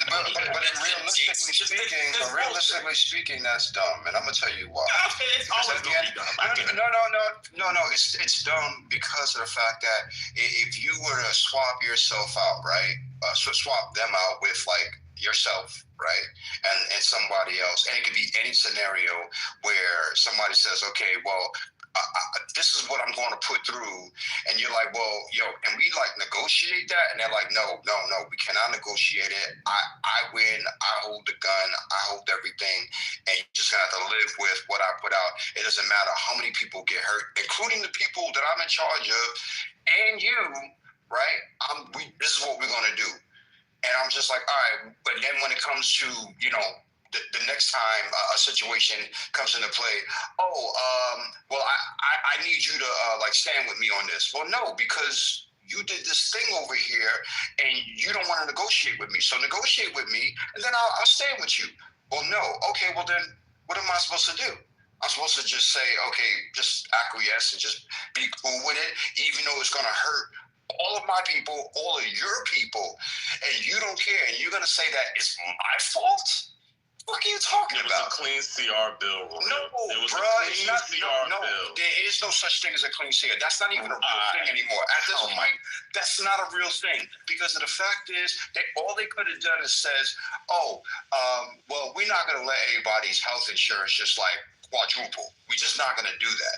But instead, they said, you know what? I don't care. We wrote the bill that's going to make that shit quadruple, and we're just going to live with that. And shrug shoulders. And to Royal's point, right? To Royal's point, the GOP had several months prior to this to have a conversation, and they chose not to. Like, that's an aspect you have to at least acknowledge what Royal is saying. They didn't come to the table and talk to the Democrats. They didn't. They literally just shoved it down people's throats. I disagree with that. Mike, when did they have a conversation with the Dems? Yeah. How do you disagree with that? But that's literally what happened. You know what it is? I work with some MAGAs. I'm going to tell you what it is. I don't like the way that the argument is being classified. I was told by MAGAs that I work with hardcore white redneck MAGAs. As if both parties don't have a part to play in it. No, sir. The question is this. Again, the question is this, Mike. When did the GOP come to the Democrats and say, hey, let's have a negotiation, let's have a conversation about... Hey, Arthur, let me tell you the answer to that. Because I work with hardcore redneck fucking racist ass MAGAs. They say there ain't no negotiation. If you don't win the election, you don't get to decide. But I've always felt and understood what they meant by that. We fucked it up in November. Wait, who's going to shut it down? Who's going to shut it down? Be specific. Who's we? Who's shutting it down? So. Wait, no. I want to. I want to hear that answer. Are gonna shut it down. Oh, the Republicans are gonna shut it down. That's bullshit. That's bullshit, and that's the reason why. And that's why I can't fuck with the Democrats. They might. It's never any They accountability. probably will. But again, nothing, man. I'm okay with the government being shut down, but goddamn it, because of where I work, motherfuckers need to send me money. Then this bitch could stay shut down forever. I mean, look, Mike. At the end of the day, at the end of the day, okay, putting SNAP benefits, putting people's food, threatening them with like pulling their food money, that's insane. Let's just keep it real. We know that's insane. Only a person who does not care about anybody else would do that. Okay? I agree. Okay, so cool. So that's number one, because they could have very well funded all of that was outside of the shutdown. They didn't want to do that, okay? Or he didn't want to do that specifically. That's number one. But the other thing is, how this world will always work best is if people negotiate. If you don't negotiate and you say, well, I have all the cards and you're just going to have to stand with me, even though I don't want to negotiate with you, you just got to do it. Otherwise, we're just going to threaten everybody. To say that it's the other people's fault when they have less power is insane. You cannot try to convince anybody of that. And I'm pretty sure there's people that have been convinced of this argument, but it's pure illogical nonsense, and you know that. You have to know that. How does the world work if you don't know that? Yeah, but I never said that the Republicans are not to be blamed. I never said that all that. You're framing it as the Democrats are, right? Trump's playing a game and talking about, we can't take the money and he's got to be prompted. You think I agree with that? No. Yes, because the way you're framing it. I also don't like, on the other hand, is I have eyes enough to be able to look at the fact that there was you voted for it. Of course you and the Democrats voted against it time and time again. And nobody wants to tell the truth about that shit. No, we all acknowledge that they didn't. We acknowledge that they didn't vote for it, Mike. We acknowledge that. But there's a reason why. Because the GOP didn't talk to him in the first place. Why should I believe that you're going to talk to me after I signed a clean CR when you didn't talk to me in the first place, Mike? We always do clean CRs, man. What are we talking about? It's bad faith to say I'm going to negotiate with you after the fact. When you didn't negotiate with me the first time around. When you passed a big, ugly bill, you didn't talk to me, Mike. Make it make sense. I mean, at the end of the day, they should have never passed the bill in the first place. Not in that manner. Of course, it was going to pass something. We all know that. But they did not have to pass anything that just basically cuts people out of subsidies, cut benefit programs. They did not have to do that. They chose to do that. That was a deliberate choice. It was a poor choice that is going to hurt the country, because if they would have left all of that stuff there, we would have been financially better off going 10 years into the future. Everything says that this is a bad bill. Everything. And so the Democrats are doing their best to say, okay, well, hey, if you want me to stand with you on your continuing resolution, then you got to fix some things in this bill that is going to hurt this country. You have to. Oh, you don't want, so why should I stand with you on anything? Go ahead. Figure out how to pass it on your own. I don't need to sit there and sign anything with you if you're going to fuck me over. And now here we are, weeks later, right? And look, I know people are down on the Democrats. I totally get that they're down on the Democrats, and I totally get the fact that the Democrats saying that, well, those 6 who signed with them said, look, yo, this is really not getting us anywhere at this point. We got to figure something else. I get both sides of it. It's a mess. The fact is, people do have to eat. We can't, like, the fact that they use food benefits against this continuing resolution is insane, and they don't want people to starve to death. I don't know how else to describe this. And for you to say it's anywhere near the Democrats' fault is wild. It's not their fault. It's not even close to being their fault. Oh, maybe because they lost, that's their fault. That's all you got.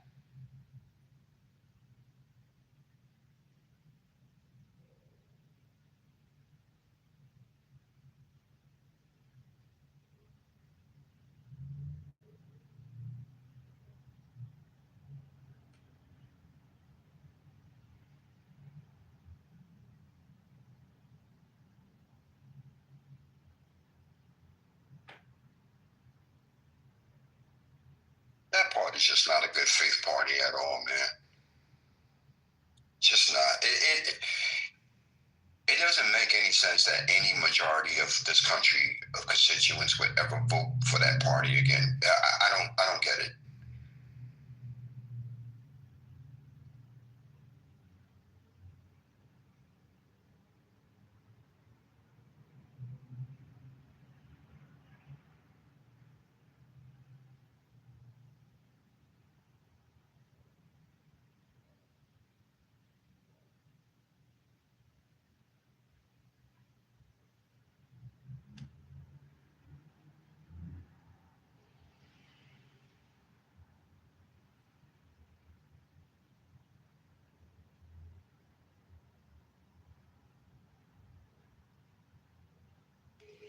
I'm sorry, y'all. I'm texting. Oh, you go, Pat. But yeah, this is kind of ridiculous. That kind of is ridiculous.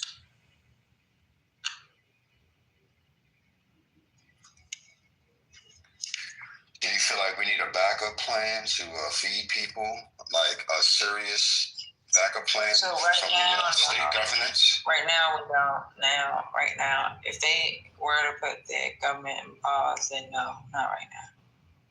But the government's going to end up shutting down again. But that's what I mean. I mean, because of that, it's like people need to go to their state government, their governors, and try to put some type of plan together for this next upcoming obvious shutdown.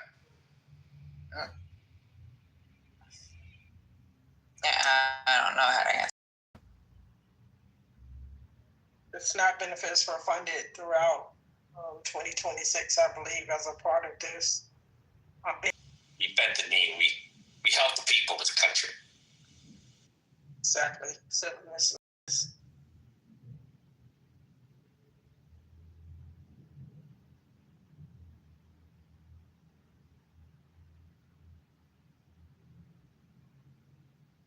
They also voted to back pay for furloughed federal workers when they bent the knee.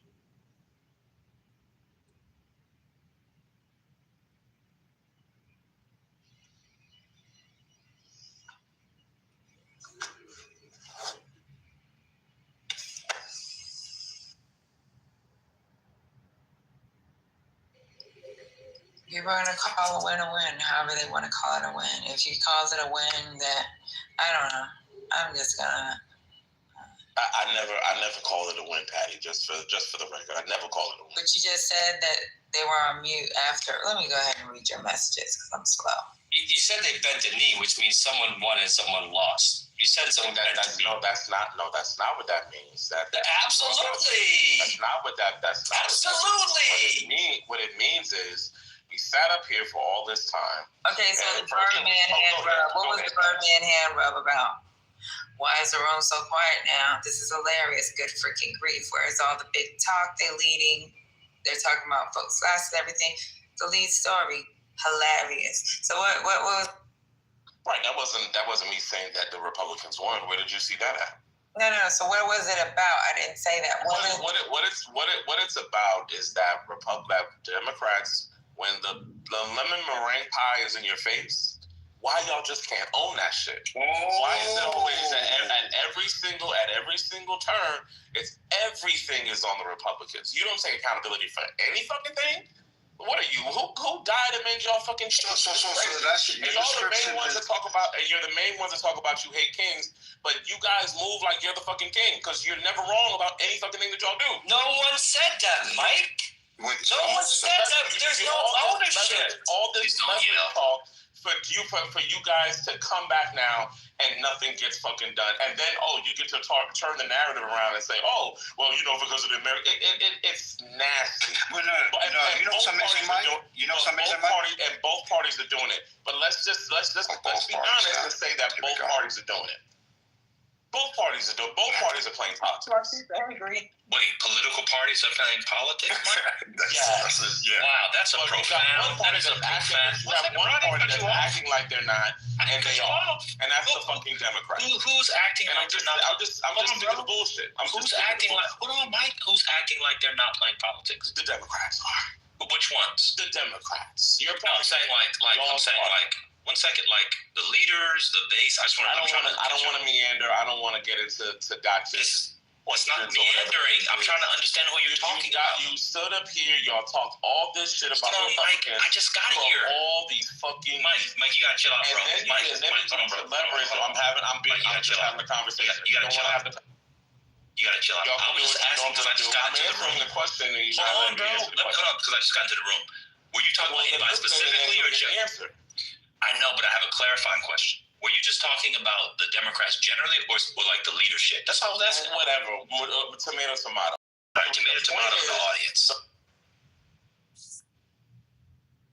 You come in here respectful to people, and you ask a clarifying question, and they be an asshole for no reason. I'm not an asshole to that man.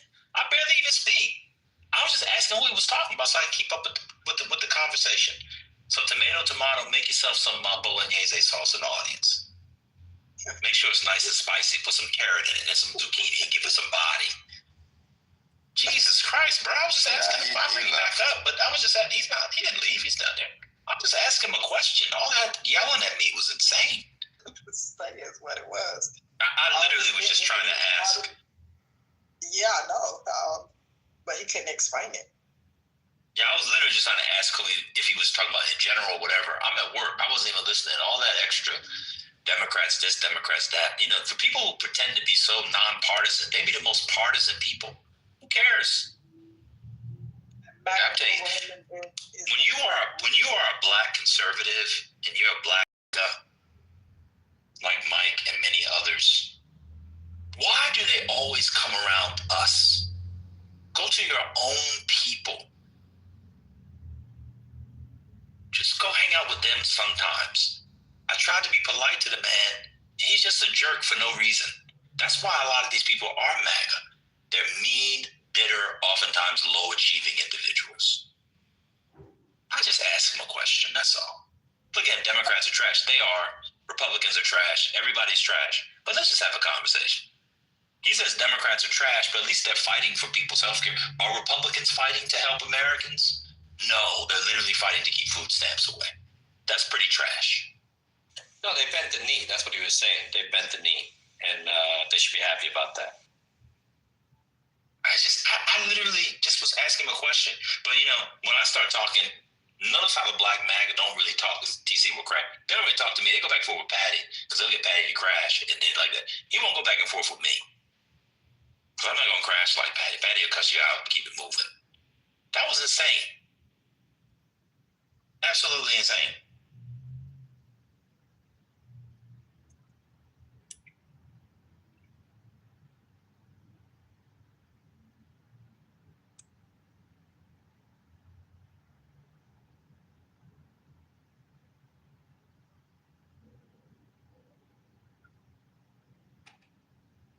After I'm reading all of this shit he put in the chat, I'm realizing he just puts fucking word salad. He doesn't have a coherent message at all.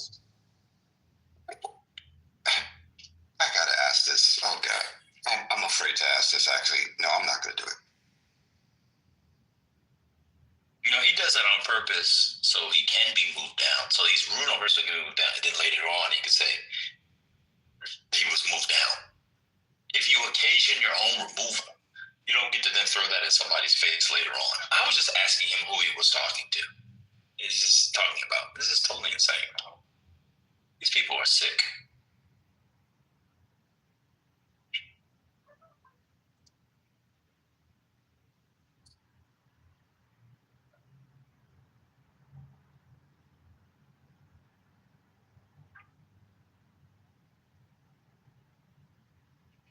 Honestly, I should know better than to argue with him because he never has anything to talk about. You can't even talk. He can't talk about basic policy versus something that's just from. I don't know. We can't even talk basic constitutional principles, so I don't even know why I even engage in this bullet.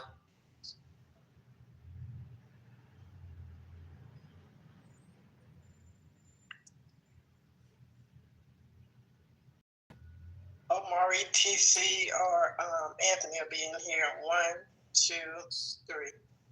Mm-hmm. You know what? He left because a man came up on stage. That's what it was. 100%. If it would have been a woman, he would have kept arguing. Yeah, and then he'll be able to go to. I saw, he's one of these Kevin Samuels dudes. Then he would have said, women are this, women are that. But with another man, he can't have a conversation. I was literally just asking him who he was talking about. He crashed. I don't know if y'all was in there yesterday.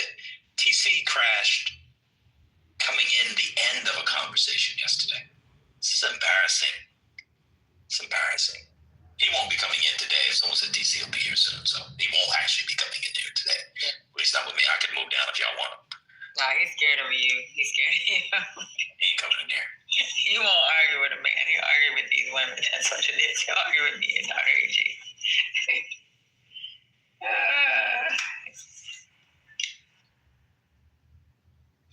That shit is amazing. I love how you men love to argue with us women.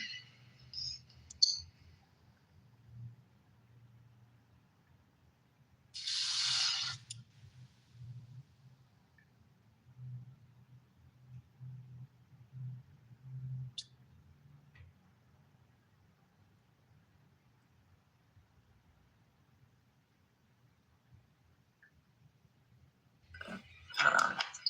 Let me see what we got going on in the news other than last night.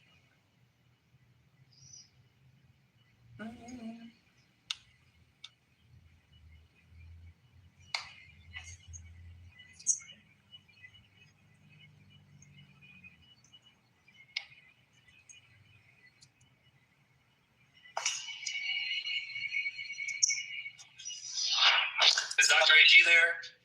Dr. AG. Yes. You rang. Dr. AG, are you there? Yes. Oh, sorry. Yes. Sorry. Okay, so maybe you can break it down for me. So, no, seriously. I'm really trying to understand. I'm sure there's a criticism to be had, but can you give me the best version of the criticism from people who don't like the shutdown deal? Oh. Like, can you steel man that as much as possible? Because I'm not getting a lot of it. Yeah, no. Look, so basically, what I understand is that they didn't get the subsidies. Mm-hmm. And so because they didn't get the subsidies, they should not have made any deal. So the people who are making that criticism, were they fine with the government being shut down for over a year? Because if Democrats won the House, they wouldn't be sworn in until January of 2027. Like, are people okay with that? To be honest, I don't think they've thought that far. Oh, so they think that if it just the MAGA Republicans who want to get rid of Obamacare since Obamacare was passed would magically give the subsidies? Is that what they're saying? I'm confused. I guess. I don't know. I mean, I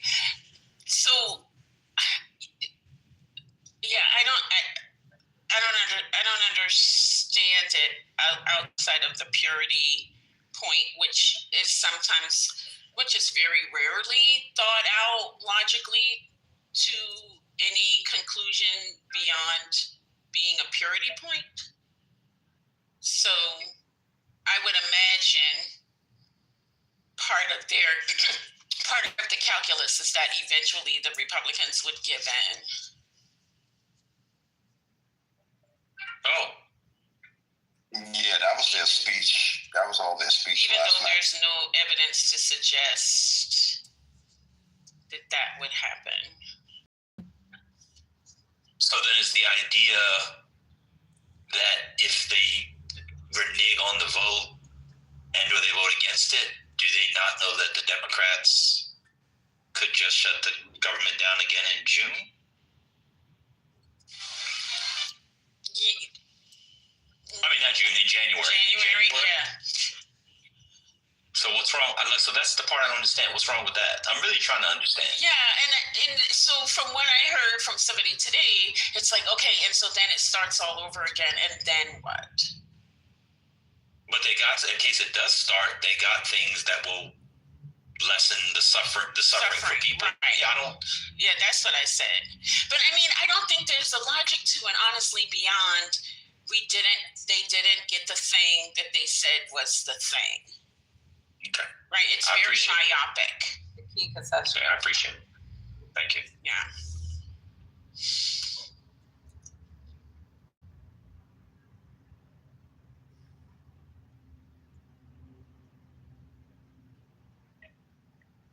Okay. I mean, it sounds like to me, from what I've heard and read online, a lot of the issue is,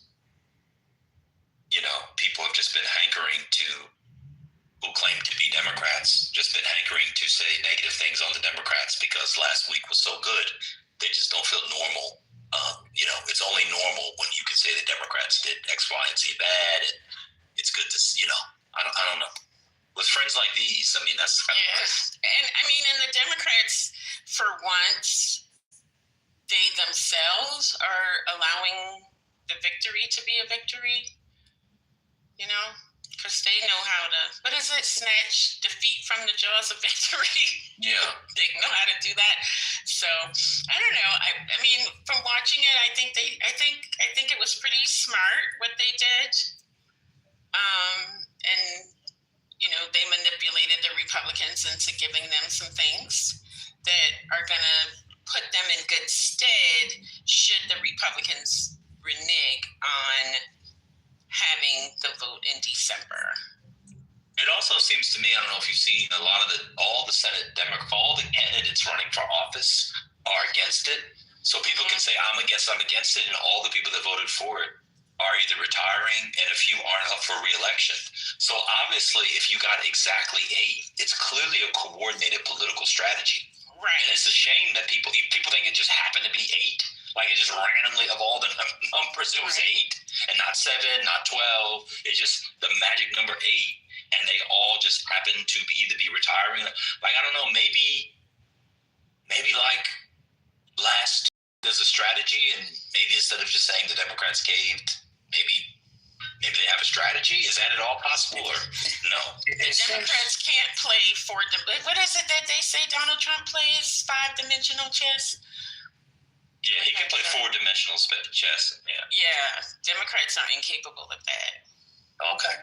It seems like they, I think somebody said 48 hours ago they were already planning this. So it wasn't like just yesterday. Well, 48 hours from yesterday, that time when they announced it. And yes, you are right. All of those people who voted for it are either going to be going in a re-election in about 4 or 6 years or whatever, or they're going to retire. So this makes sense why they did it this way. I don't even think money came through. I don't even know what he's talking about.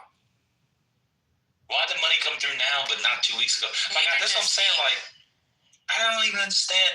Like, I'm trying to understand people. So, like, if people don't like the deal, Brian Daboll just got fired. Breaking news for Giants fans. If people, I just like, wow, I'm just confused. Like, they could just shut it down again. I don't even understand. I don't even think it's that big of a. I don't even think it's like that. I don't even think it's that deep. Well, I don't know. They caved. So what did the Republicans get? They got guarantees of SNAP, which they didn't want. The president didn't want people to get back pay. They wanted to fire people, so they lost all of that. And now the big, sprawling, overspending government is back open. And now they have to give a vote on this thing, which they don't want to vote on. And if they don't, Democrats can politicize that.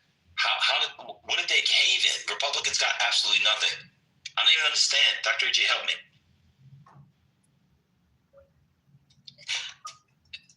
I don't Trent know. said, of course I don't understand. We'll have Trent explain it. One second. Oh yeah, that he would be better because Yeah, my mind can't fathom confusion. Trent goes to DC. Trent's been to DC like 2 times in his life and knows nobody in DC, but he's going to explain to me. I'm in DC all the time. Go ahead, Trent. You explain how it works because you know more senators and congressmen than I am working in politics down in McAllen, Texas. Go ahead, Trent. One mic on Trent.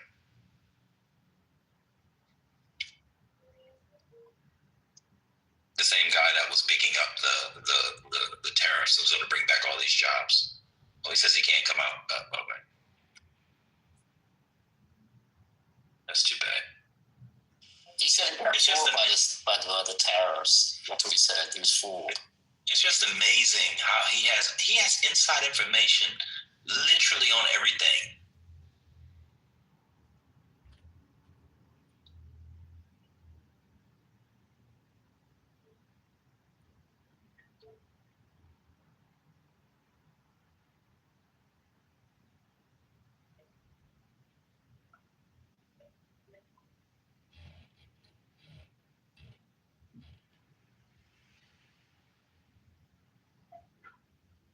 Oh, shoot.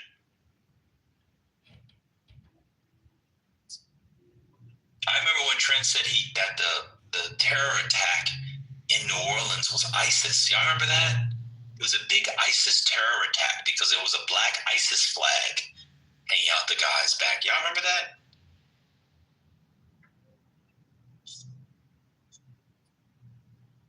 Yeah, that's what he was saying because he had got advanced information from his sources on the ground.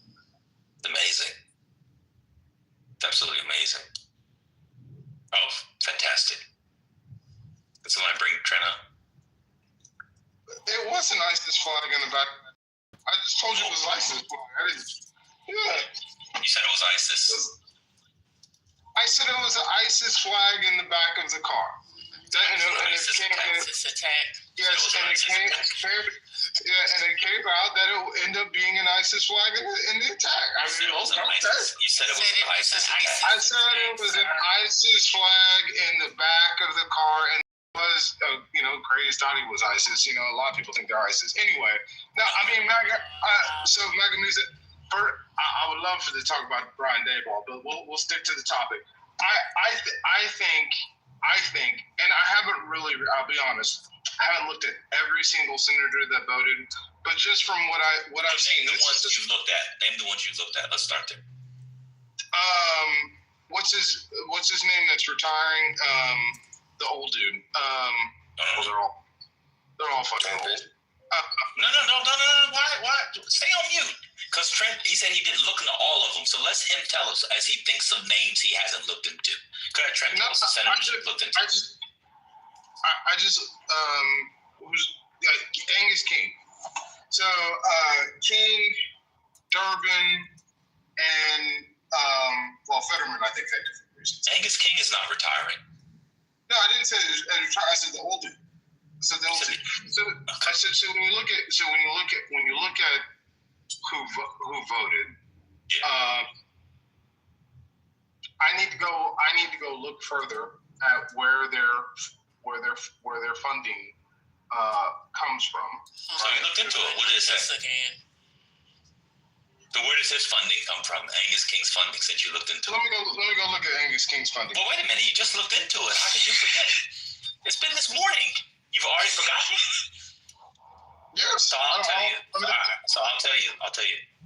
Angus King, who's a senator, raised only $5 million. His biggest contributors gave him